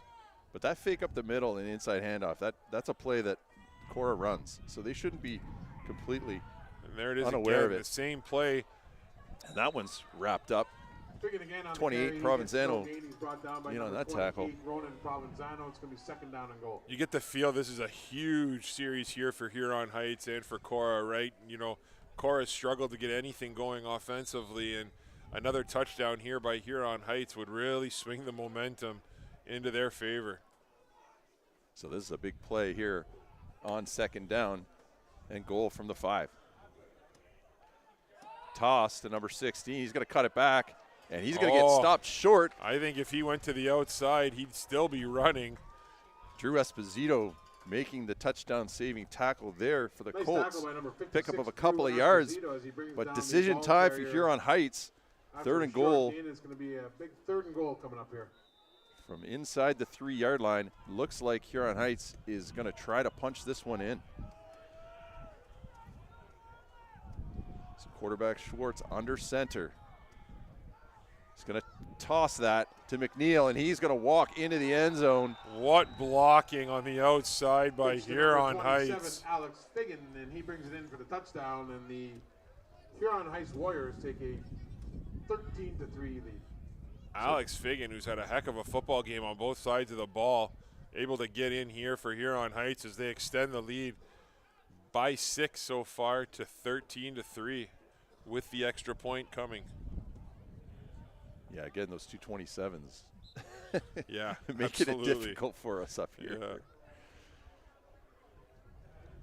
The kick is up, and it's good, and that'll make the score 14-3 for the visiting Warriors. So, Kevin, you obviously know a lot about Huron Heights and kind of what makes their program so special. So for those people tuning in who don't really know about Huron Heights or aren't familiar with kind of the legacy they've built there, can you explain it a little bit to our listeners? Yeah, sure. I was at Huron Heights back in the early 2000s, and you know, came in a new teacher and just wanted to kind of help out with the program. And Coach Bobby Morrow at the time, he had been the head coach previously. Al Rover was the coach at the time. He played at the University of Toronto, but I think Bobby played back when there were leather helmets and no face masks. He was just a fantastic guy, and he kind of handed the defense over to me, and I was ill-equipped and not prepared to run a defense at the senior high school level. And Markham was the big team in the York region back then, and we got beat up pretty bad. We went 0-6 that year. The next year we started up the junior program, myself and Paul Placco, who's still, I believe, at Huron Heights coaching junior, and we had a pretty decent season that year. We went 3-3, and then Heath Weir came. I left that year, and then Heath Weir came in the following year, and he, implemented the program that they have now, which is just a great football program. And he took that 3-3 raw junior team that we had and turned them into a Metro Bowl finalist. I remember going to that game and watching the kids I coached, and they lost in that final, I believe, to Nelson out of Burlington. But it's been a steamroller ever since. That Huron Heights has had their foot on the gas. Nice kickoff return by number 9, won Jared numerous Stewart. York region championships and independent. They left the York region and competed in the independent league for a while, and it's just a freight train that doesn't look like it has any sign of stopping anytime soon. Yeah, that's well said, and it's important that people realize the significance of them traveling up here and what a big deal that is. As Caleb Thibodeau took the direct snap. Sorry, Kevin, to jump in and keeps those feet moving and spins around, and he picks up almost 9 yards, I think. Hard run by number 27. Thibodeau acting the QB there. I think he faked a toss too on his way. 9 yards. It's going to be second down and 1. So he picks up 9 on the play, and it'll be second and Number 1 for Huron Heights as they're almost at midfield. So I was busy talking during that kick return. Pretty good return for Korah, and now they seem to be moving the ball. Direct snap to Byron. He's going to follow his blockers, get out in space, and eventually brought down, but not until after a big pickup and a first down on the keeper. He gets, looks like into Warriors territory. First down A nice run there by Gabe. QB keeper off tackle, able to pick up 10 yards. Followed his blockers really well here, and this is the best drive Korah's had going for them, since the first quarter. So again, direct snap to Thibodeau. Korah finding something there they like, and Thibodeau's going to go ahead for about 8 yards. Thibodeau again with another hard run, and he gets. Yeah, it's only a matter of time before they try that, and I think they do the handoff to Barella on the outside, right? And we'll see what how Huron Heights is able to kind of adjust or to see if they're ready for it. But nice play there by Korah. Second down and 4. Again in that shotgun after being under center for the whole first half. Direct snap to Byron.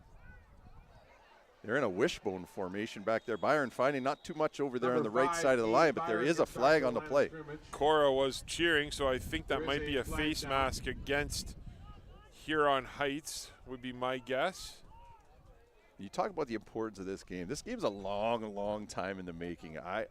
I spoke back in 2009. I was coaching, I was helping out at Sir James Dunn there last year with Tom Annett when he was over at the Dunn. And I was down in Newmarket visiting some of my old friends, and Heath Weir was there. We were chatting, and he said, just to be perfectly honest, until the Sault Ste. Marie team can come down and compete in Southern Ontario, that they're not going to find their way into the rankings. And so, that was 13 years ago. It's been a long time, and I know Heath and Tom following each other on Instagram, and I won't call it a bromance, but certainly some healthy respect for each other. Double handoff there. But you talked about the respect, right? And I look back, we played my OAC year, so back in 2001 we're going back to. We were the first Northern Ontario team to go down, and we had a chance to go play in the first OFSA Bowl. We played in the Central Bowl at York against Barrie. And we went down there with 28 kids. We were expected to get killed against this Barrie team who had a running back, Josh Ruff, who went D1, and we went down there and played against a team with 65 people, and we beat them, right? And we kind of put, and that was a big deal. And that kind of put the Sioux on the map for football. And, we've been clamoring to play better competition up here for a number of years, as there's a big run. Able to pick up about 8 yards. Byron gets met by a couple defenders, but not until after he picks up about 10 or 11 yards. And we talk about it all the time, right? It seems like the Sioux, whoever comes out of the Sioux region, more times than not wins the bowl game. Right? I think I can count on one hand how many times we've lost a bowl game down there in the Toronto region. Maybe the last one was Superior Heights against Huron Heights. Yeah. And the sentiment is, as well as they do, there's probably 2 other teams that, if in the high school loop up here in the Sioux, that could go down and compete and potentially win bowl games as well, right? So, football up here is good, and it's really undersold by the rest of the province. Looks like Byron picks up the first down on that play. It's going to be close. If he has the first down or not. Depends on where the spot is. Looks like it's right on the line, and that's where he had to gain. If he's on the line, it's a first down. It looks like the nose of that ball is just over the line, but from our angle, hard to tell. They are calling the first down. That's a first down for the Korah Colts. First down. Well, we talked, Kevin, at the halftime. We talked about, what is Korah going to kind of do to try and get some offense going outside of outside of the first half of the first quarter.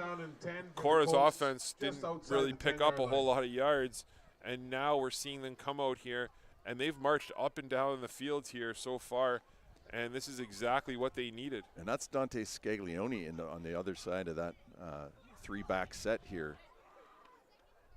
And this is an offensive formation we haven't seen from Korah this year. That play seems to be working. Byron over the right side. He's going to pick up another 5 yards. What a tackle on the play by number 4, I believe, Robert Wood. That was a touchdown-saving tackle by Robert Wood. Really good tackles in this game. He's been he's definitely been one of the better players out there for this Huron Heights roster. So big play here. You got 2nd down and 5.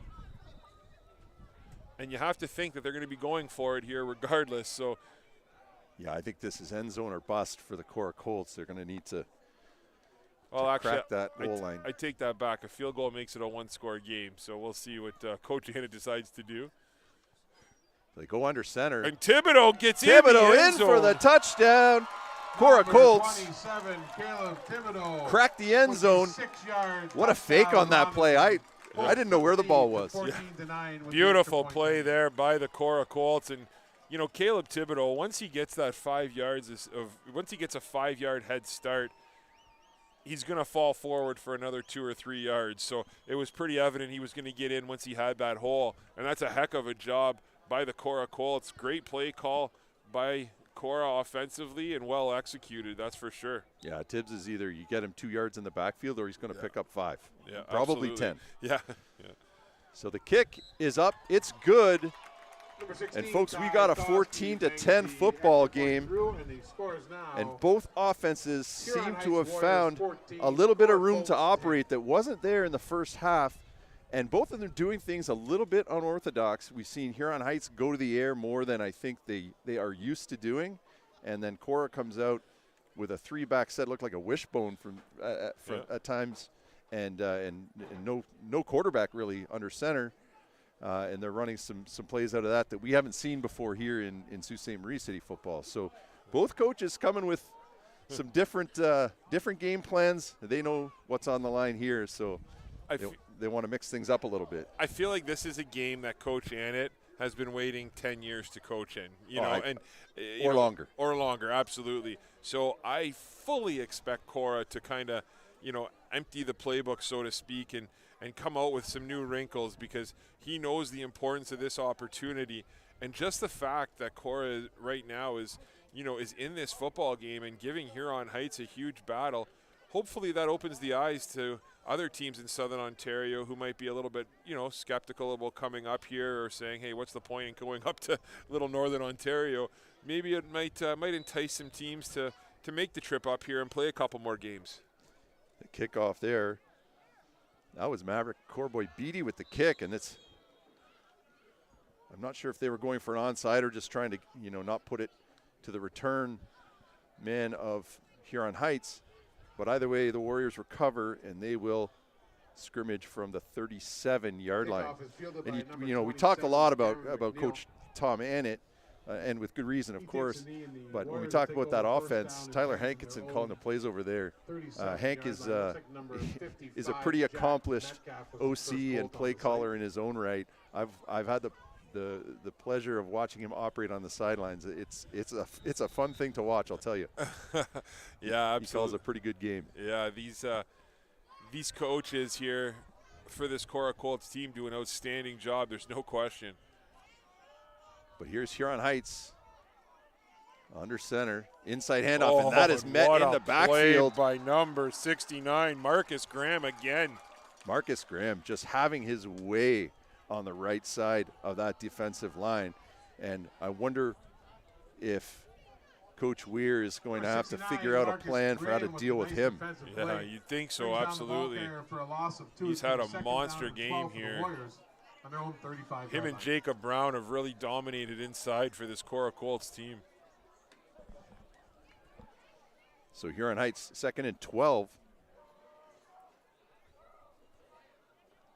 Fake toss, they're going to go to the air. They've had success across the middle. Ball's caught short of the first down. It'll bring up a 3rd and 1.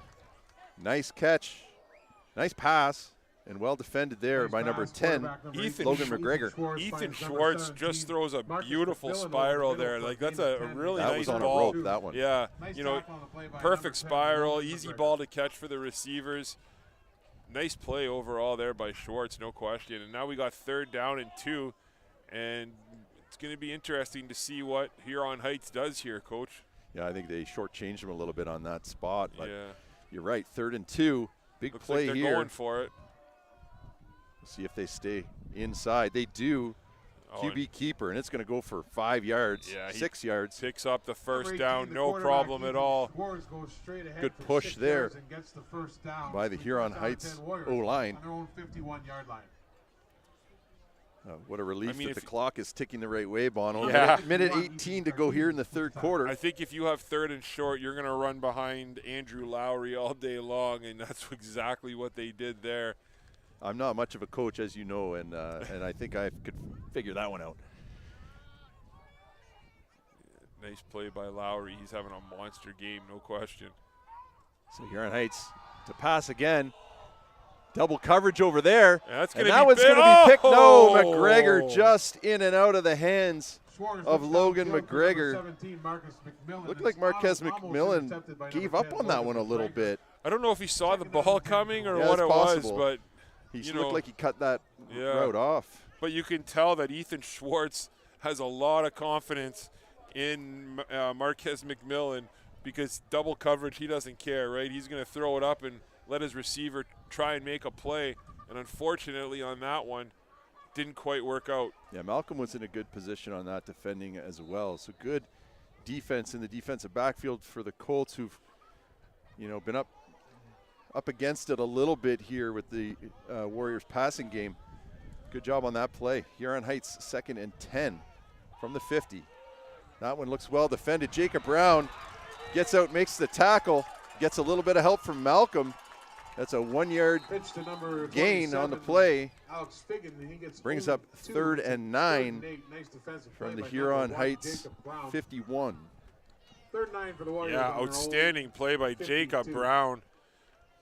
Jacob Brown has been a multi-sport athlete in this city for a number of years and decided to come back and play one more year of football, and absolutely making his presence felt out there today, no question. So 3rd down and 9 for Huron Heights. They'll look to punt with 21.3 seconds to play.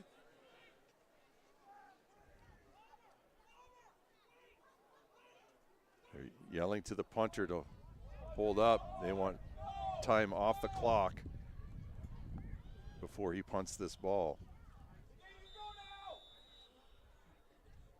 So and that'll be a delay of game penalty against Huron Heights. And what do you think the reason for that is, Bono? I don't know curious. if that was intentional or. The Warriors, the ball will be moved back and they'll punt from there. Yeah, I'm not too sure why they would delay that. I know. Unless they thought, of course, they had more of a play clock than they did. Yeah, they just wanted to get zeros on the there clock. There was 22 seconds left on the play clock when that happened. So 20-second play clock, the ref made the right call. Pomeroy catches that one in the air, and he's going to pick up about 5 on the return.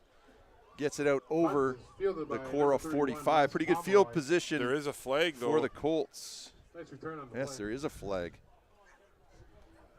I'm not sure if the flag just fell out of the official's pocket, because that certainly didn't look like no yards. And it didn't go up in the air. It just was sort of dropped.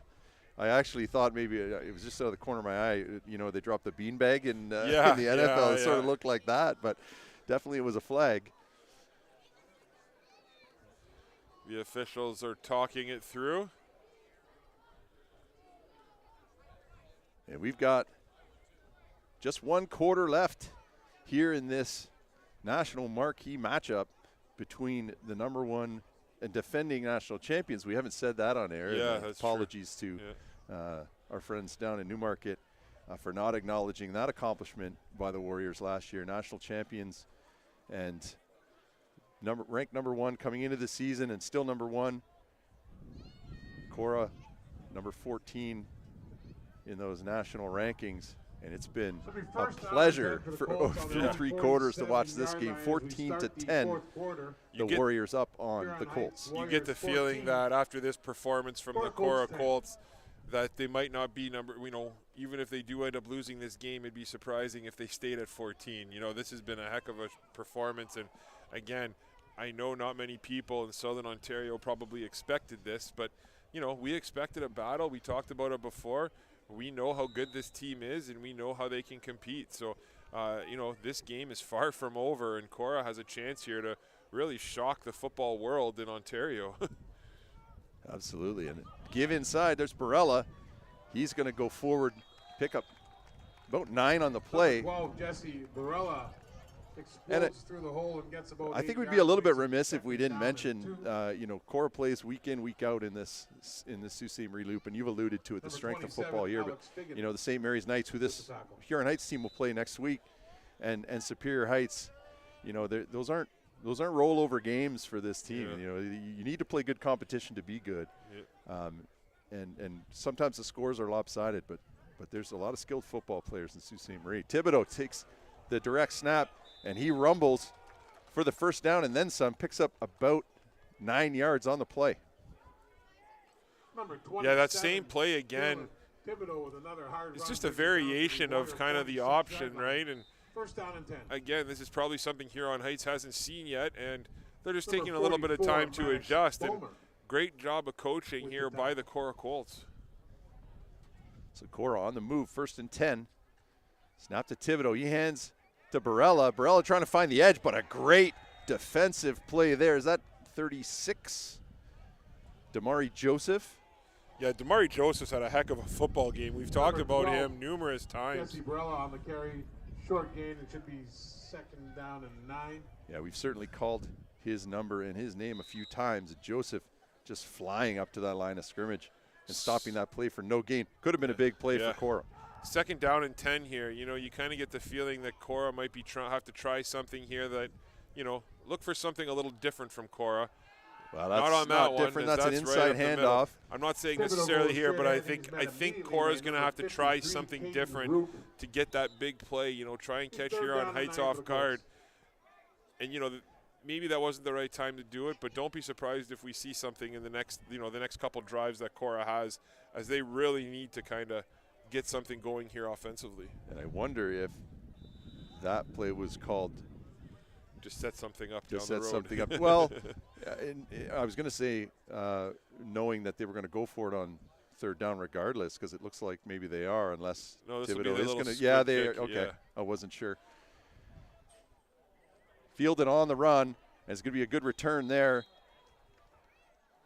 Out over the 35-yard line. You know what? Huron Heights will take over. Huron Heights, I'm not sure who that was that's been returning the ball, but he has done an outstanding job of actually catching that, right? Those balls that are, they're not coming down in a normal spiral, right? They're coming down almost rotating, and those are tough balls to catch. And I think the you know, the hope is let that bounce off the shoulder pads, you know, have a fumble, something like that. Yeah. But whoever that is that's returning the kicks out there, I believe that might be Michael Murphy, has just done a great job of corralling those balls in. Yeah, and a very inconsistent length on the Yeah, punts. and exactly. It's a wide field. Yeah, he's done a really great job. So the Warriors, 1st and 10, that's a fumbled snap. Looks like quarterback Schwartz is able to fall on the A ball. little bit of a problem with the snap. The ball's recovered by So the the center Warriors QB and exchange, 2nd a down and problem 10. there for the Warriors, but they managed to hang on to the ball. Maybe lost a yard on the play. We're going to have 2nd and 11 for the Warriors. 9 minutes to go here in the football game. Huron Heights taking their time under center. Schwartz drops back. He's going to pass over the middle, and that is going to be caught. What a catch, but what a hit by Plastino. He's just been a laser tonight. He's been out there like a heat-seeking missile trying to hit people, and that was a heck of a catch, though. Alex Figgin, and it's a first But down. to your Alex point- Figgin continues his game. Yeah, Great game. and to your point earlier, the Korah Colts just giving a Number little 2, bit too much Elijah cushion, I Plastino think, to with the these tackle. Huron Heights receivers, not wanting to get burned over the top, understandably, as happened earlier on in the game, but just a little too much cushion, and Huron Heights gets back some of that lost yardage. and then some. Picks up the first down. Timeout called on the play. So first by and the 10 from the Huron Heights 49-yard line, and Huron Heights is going to take a timeout with 8:06 remaining in the football game. Warriors up 14-10 on the Colts. Yeah, again, just want to thank a couple of our sponsors, our Player of the Game sponsors. Player of the Game for each team will receive a free medium pizza courtesy of Domino's Pizza, and they will receive a Player of the Game t-shirt courtesy of Team Essentials.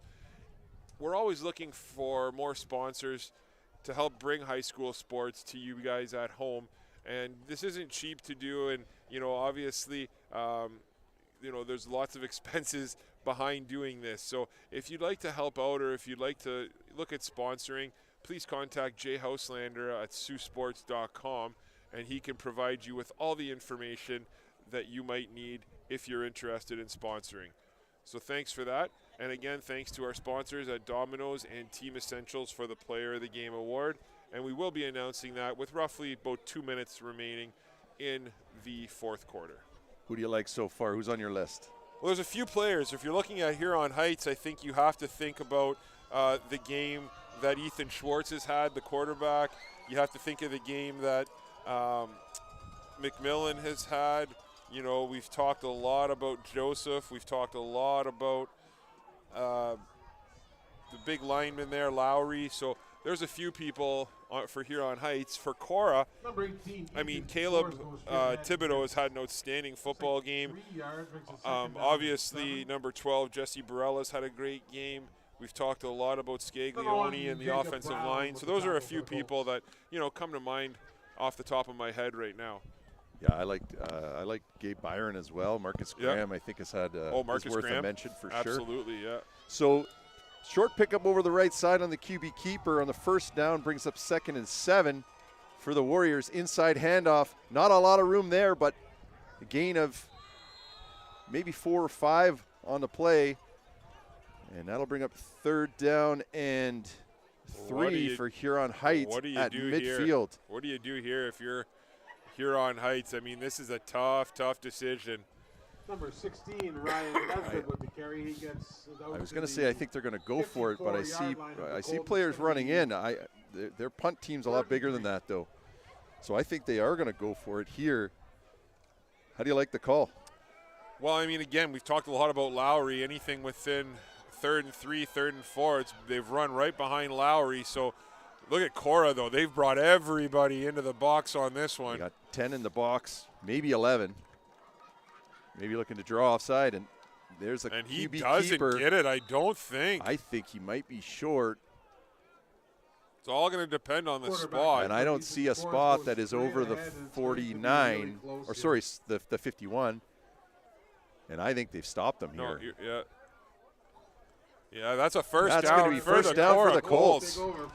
Big defensive stand for Korah with 6 minutes and 33 seconds to go on the clock. We have a flag right there, and that's going to be a 15-yard penalty against Huron Heights' bench. Yeah, I don't think they liked the spot. I mean, from up here, the spot he looked short. Again, we're a ways away, right? So yeah. And we've questioned the official spots a few times tonight. I did think he was short on that, but yeah, I'll say I thought he might have got a little bit more than they gave him, but I don't. Again, it's pretty far away from us, and I would agree with you. I thought it looked short, but those plays happen so fast, and obviously Huron Heights hoping that he was going to gain that line, and can't blame them for that. But first down and 10 Colts from the Warrior. 10-yard penalty added on. And Korah's going to take over on the Huron Heights side of center. Fans starting to get into this a little bit more, seeing that, the opportunity that Korah has and there's here. Provenzano. He's got a lot of room. Nice open field tackle by number 27. Number 28, Ronan Provenzano. That's Fegan again on the tackle. He gets 13 yards in the first 13-yard pickup for Provenzano, and it could have been a lot worse. Yeah, that's a heck of a play by Fegan. He's had a heck of a football game on both sides of the ball for this Huron Heights team. I think Fegan saved 3-4 tackles or 3-4 touchdowns. Great play by him in the open field. Korah running the ball up that right side of the line. That's Barella. Number 12. He's going to pick up 5. It's a beautiful play for your first, if you can get 5 yards on your first play, you're set up nicely here. So, you have to think that this is going to be 3-down territory here for the Colts. Korah moving the ball with a lot more efficiency than they did in the first half. Aside from early on, they had a nice drive to put those 3 on the board. But they're back to quarterback under center. Thibodeau's going to rumble. And look at the yards after contact. He picks up at least 4 yards after contact. He's going to be close to that first down.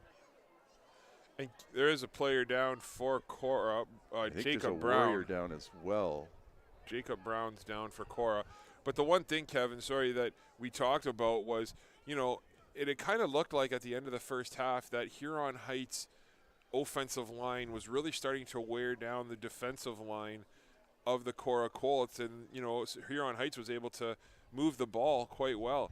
In the second half, I feel like it's been the opposite, right? I feel like the Korah offensive line might be wearing down this defensive line of Huron Heights, and Korah is now able to kind of pound the ball and gain yards that way. So a little bit of a surprise, I guess, or opposite of kind of what we saw in the first half.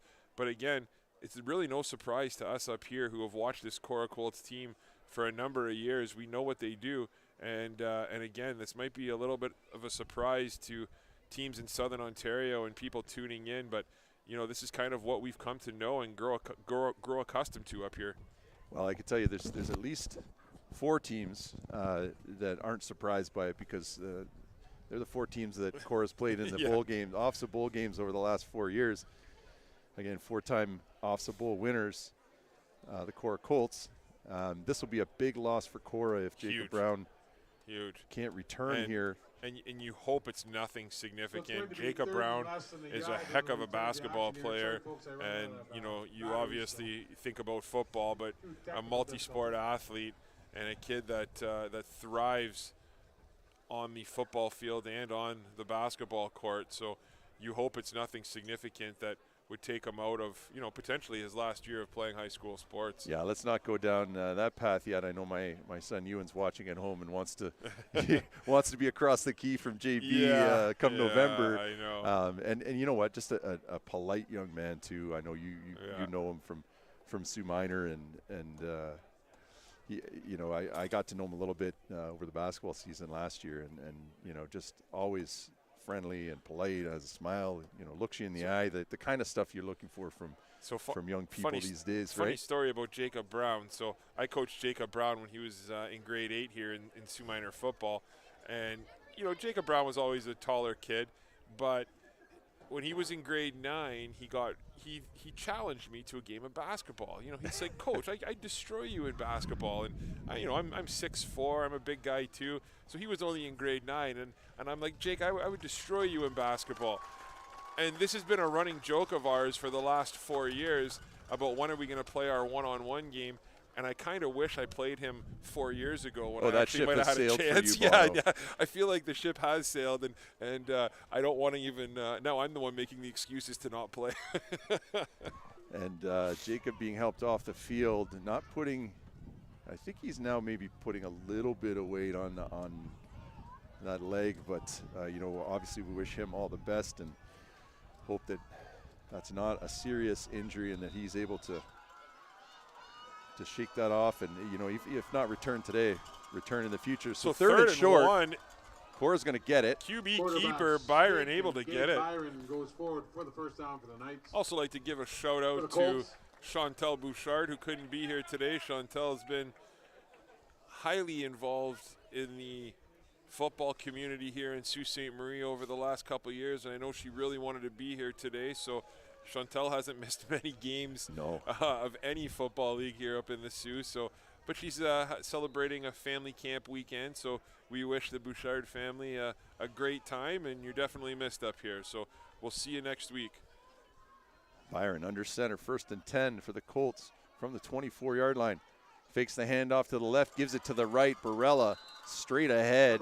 He's going to get Brella, about 6 yards. About 6, makes it second down. 2nd and 4 for the Colts. And while we're on the topic of shout-outs, I'm gonna give a shout-out to Dave Nagy and Scott Bone, my partners in crime back at Huron Heights back in the day, good friends of mine. Still keep tabs on them and get together once in a while. So lots of other people down at Huron Heights that haven't seen in a long time. So hello to you all if you're tuning in. Korah goes right, missed tackle there, and nice run. What a tackle, though. Unbelievable job by number 32.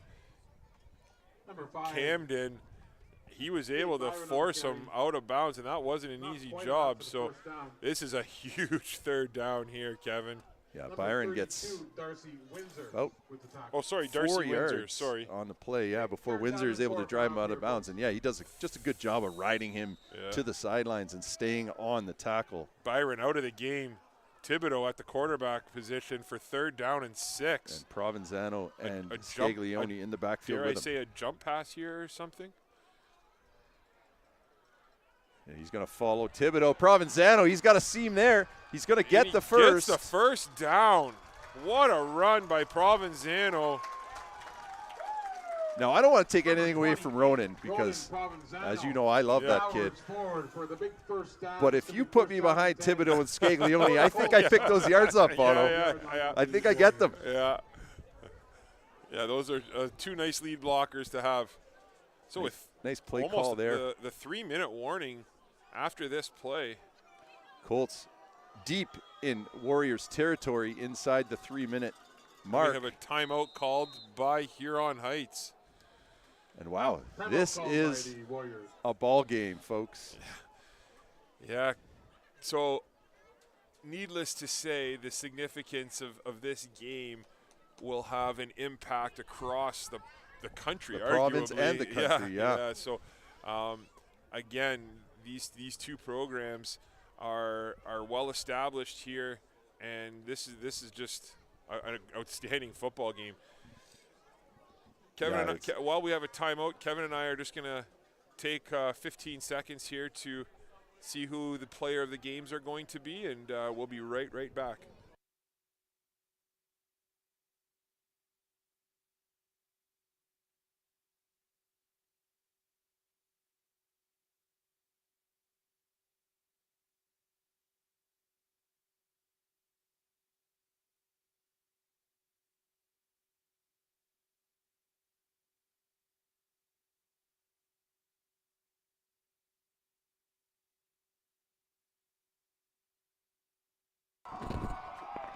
Colts 1st and 10.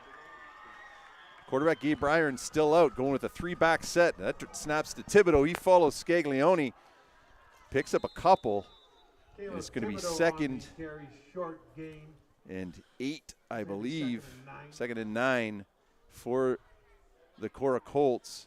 They can pick up a 1st down. It's 1st and 10 from the 12, or it was 1st and 10 from the 12. So if they get it down inside the 2, they can get a fresh set of downs. But they're faced with 2nd and long here with 3 running backs in the backfield. Again to Provenzano. He's got something on the outside if he can get there. What a tackle. Are they going to call a horse collar on that? No flag on that. That was a borderline. It was tough to see from up here. That was borderline, but what a tackle. I think he got numbers there. Yeah, what a tackle that was. Looked like Provenzano was headed to the end zone there, but great touchdown saving tackle on that play. It's going to bring up 3rd and 7. If you have any play that, or are they trying a field goal here? No, they got Gabe Byron coming 2 minutes and 29 seconds to go. They bring Byron back in under center. We've got whistles on the field. Officials want to talk it over. I'm not sure. The official from the Huron, in front of the Huron Heights bench, blew the whistle and came over and talked to the head official. He winds the clock, though, and we're going to get things back underway here. What play call? I think you have to think Barella, maybe. And to give is to Barella up the middle. He's met, and I don't think he got it. I think he stopped short. He took What a massive tackle. shot. 12, Jesse And that was Good Fegan. hard run inside, but he stopped just short of the first down, and the Warriors will take Unbelievable over. First down and 10 on hit. round 5. What a tackle by Huron Heights. Touchdown and first down saving tackle there. Unbelievable. Fegan has just been a monster And for Huron Heights. You know what? We'll announce our player of the game, Domino's Pizza and Team Essentials player of the game for Huron Heights right now. Go ahead, Kevin. Yeah, I'll well, let you do great the honor. timing. Alex Fegan, no question about it, Yeah. has had a tremendous impact on this game. None bigger than that play we just saw. And for the Korah Colts, Bono? For the Korah Colts, we went with Caleb Thibodeau, number 27, the grade 11 athlete. There was a lot of people that could have won that award, but Thibodeau just had an outstanding football game and was really able to kind of help move the Korah offense and give them a chance here. So nice job and congratulations to Caleb Thibodeau and to Alex Fegan, two well-deserving winners of the Player of the Game award. So it looked like a short gain on first down. Number 18 Might have picked up scores on the keeper. 3 or He 4 gets yards 2 on yards, that. makes the second down and 8.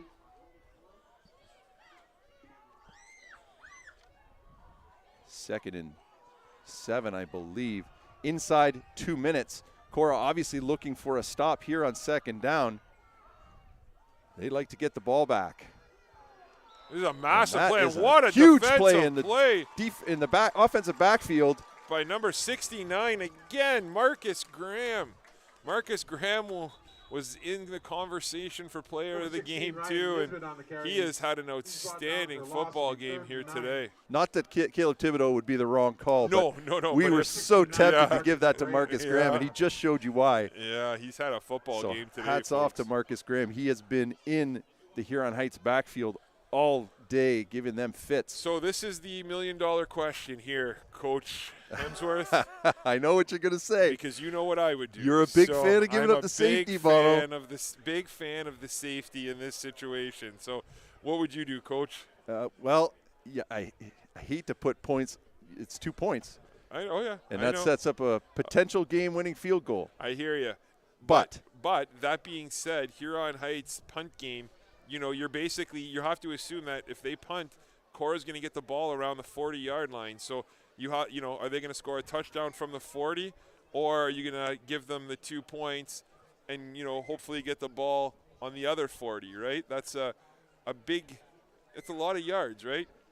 it's a lot of yards. It's basically a 30 yards. Is 2 points worth 30 yards to you with 1:49 to play? I am never a fan of giving away points. I know you I am aren't. never a fan of. I hate I giving know. away points. I know. I want the other team to earn their points. Yeah. But I will concede that it is Yeah. the smart play Yeah. sometimes. Yeah. It doesn't feel right in my heart, I know. but in this case, you make a good case Yeah. for giving up those 2 points. I mean, you have to think about it, though. If you're Huron Heights defense, you really needed some stops here, and you got them. Your defense was able to get those stops.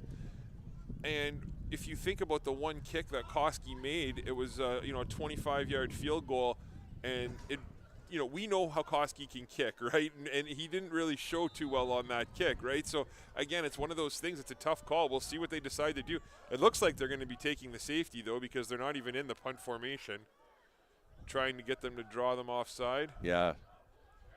A lot of movement in the Huron Heights backfield. which I think you're allowed to do.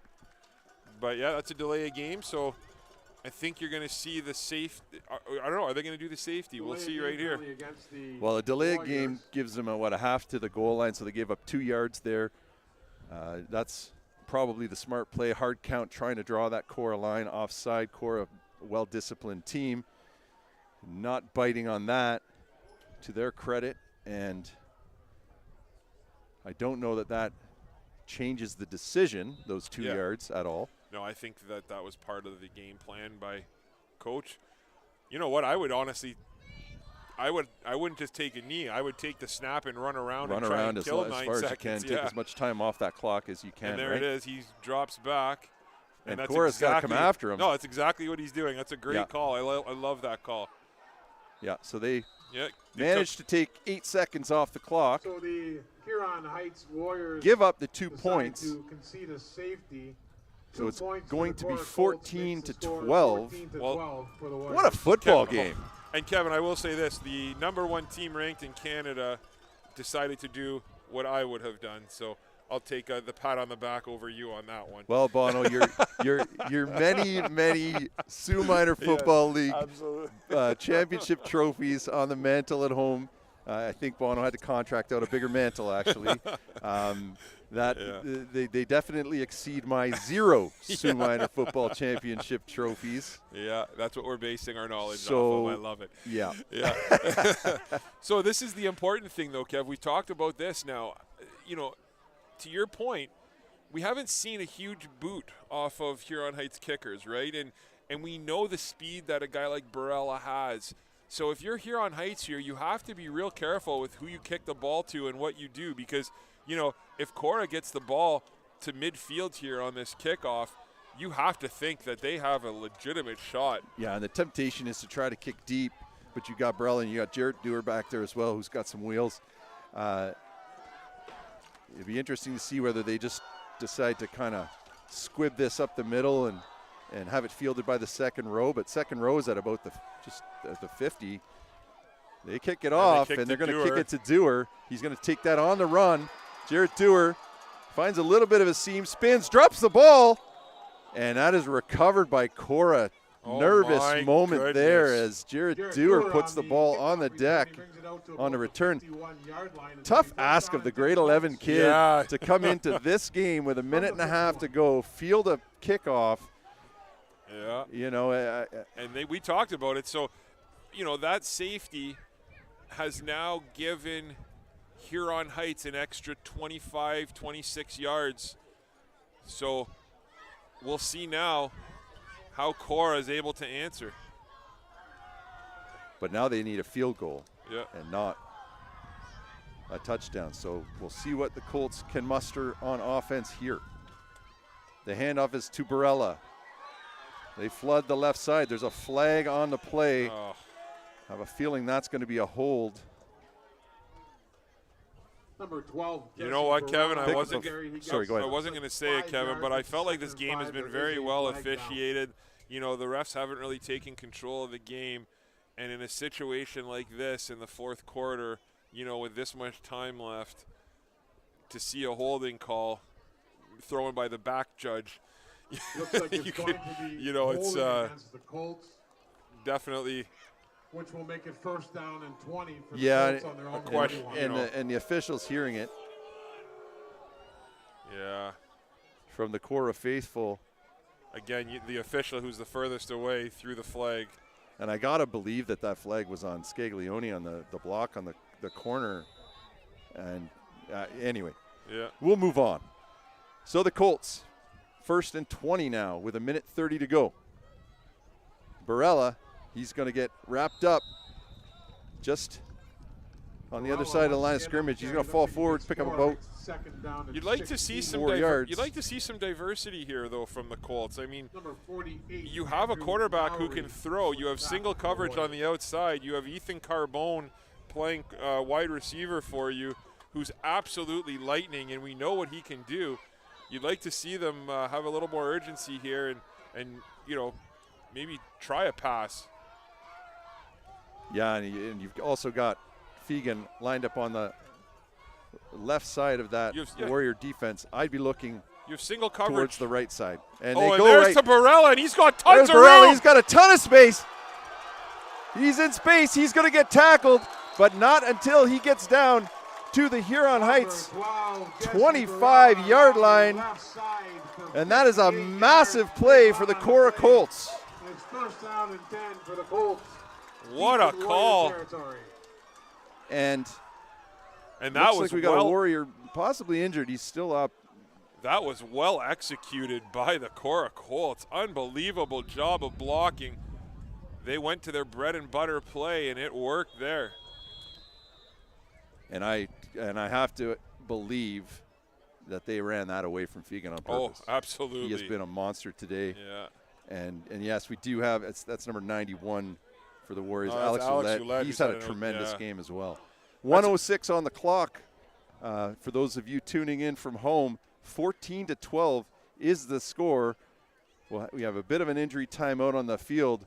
Bono, this has been everything we could have imagined it to be. I mean, aside from kind of expecting more points on the board, this has been everything we had hoped for. We talked about it before the game. This is exactly what we had hoped to see up here, and this is something that the fans up here in the Sioux have been talking about for a long time. Again, we know how good football is up here. I feel like, we're in the bubble there, but for people tuning in and watching this across the province and across the country, football here in the Sioux is alive and well, and you're not going to come up here and get any easy games. That's for darn sure. Yeah, I think Korah has made a statement here tonight, no matter how the last minute and 6 seconds of this plays out. And Huron Heights, for their part, coming in the heavy favorite, and they've moved the ball well. They've played good defense. They've done everything that we would have expected to do against. We know how good this Korah team is, and it's just been a battle. Yeah, absolutely. And again, we give Huron Heights a lot of credit for coming up here. There's a lot of teams that won't do it. It's a really long bus ride. They're coming up here back-to-back weeks. Don't think for a second that we don't realize it's not easy getting off the bus and playing football either, right? And it's not easy to travel. We know all too well. We know too well about what that's like. So we've been there. We've done that. And hats off to Heath Weir and his crew for making that trip. Absolutely. And the Booster Club for the Warriors that finds the money for them to be able to travel for this game. I mean, it certainly means a lot to us right. And everyone here involved in football in Sault Ste. Marie. Huron Heights had absolutely nothing to gain from coming up here and pretty much everything to lose and playing, against this team. And we give them credit for taking the tough game and the tough competition. But there's a minute left to play, and the outcome remains to be seen. Byron hands off inside. Korah moves the ball.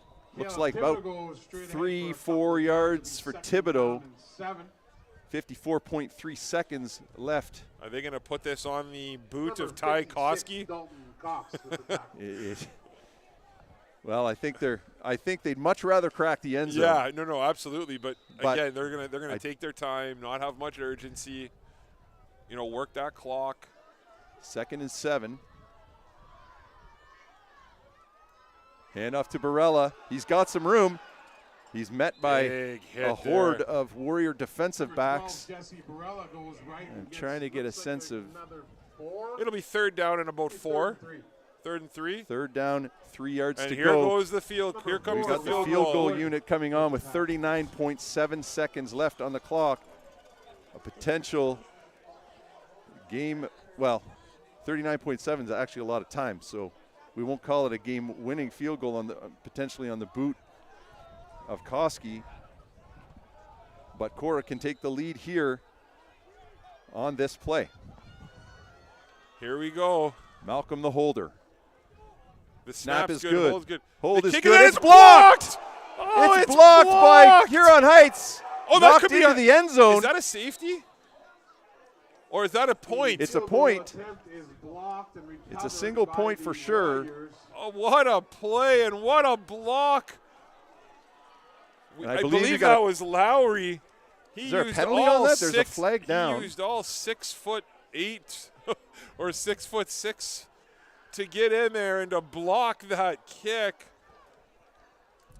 Unbelievable play by Huron Heights to get a hand on that. So I believe that's going to be 1 point. Huron Heights is going to get the ball first. I didn't see a signal, and I know the scorers up here are asking. Yeah, there's a point up on the board. 14-13 is how the game's going to end. And listen, this is going to be an absolute heartbreaking defeat for Korah. They're going to feel like they should have won this game, and this is going to be on their minds for a long time. But I don't think anybody across the country or the province is going to have anything bad to say about what Korah has done here today and what the Colts have done. I've only played in one football game of consequence, a junior final in Scarborough against the West Hill Warriors. Yeah. And we lost 14-13. Oh, no way. So take that for what it is. But what a battle we saw here today between these two teams, and a lot of respect for each other. And you're absolutely right. This is a heartbreaker for Korah. Yeah. I know how bad they wanted to win this game, and it was on the boot of Ty Koski. The snap was good. So the hold Warriors was will good. take one more Kick knee, was just a little and bit will be the low. ball game. And as you said, I I'd like to believe thank that was everyone for Lowry with attending today's game. the Excellent hand up. entertainment He's a big game. body inside, and Thanks to the Warriors for fantastic making the trek up block. here. Great game by Huron Heights, and again, we thank them for making the trip up here. Excellent game by both teams. Yeah. And I don't think we could have asked for anything better here tonight. No, you know what? And Huron Heights is out there celebrating, and they deserve it. And there's a lot of respect on the football field right now between the two teams, and it's amazing to see. And again, you know, Korah has absolutely nothing to hang their head over. That's a heck of a football game, and we're very lucky that we get to see this Huron Heights team again next week, Kev. Yeah, well, yeah, absolutely. And, you know, you could say that after a game like this, well, you know, you expect the rankings to change. I don't know that the rankings will change. If anything, could Korah move up in the rankings? That's what I mean. Yeah, exactly. And Huron Heights has nowhere to go. Yeah, yeah. I don't think they lose a position by No. losing to a highly ranked opponent. So is that a win-win? No, that's what I mean. I agree with you. I mentioned that earlier. I do. I would not be surprised if this moves Korah way up in the rankings. You know, this is an unbelievable job, and this has to be the closest game Huron Heights has had in years. Yeah, I couldn't say for sure, but certainly they are accustomed to running over opponents, as this Korah Colts team is as well, not getting an opportunity to play in too many tight football games. And so I think both teams will appreciate that. Yeah. You know that even as a coach, you like to be in competitive games. As a player, you like to be in competitive games, and that's certainly what we got here tonight from these two teams. And you know, what else can we say? Tough battle, well-fought contest, and I think we'll end our broadcast there. 14-13, the number one team in the country comes into town and takes the win over the hometown Korah Colts. Thanks for joining us. Kevin Hemsworth and Tony Bonifero signing off from Superior Heights Field on Saultsports.com.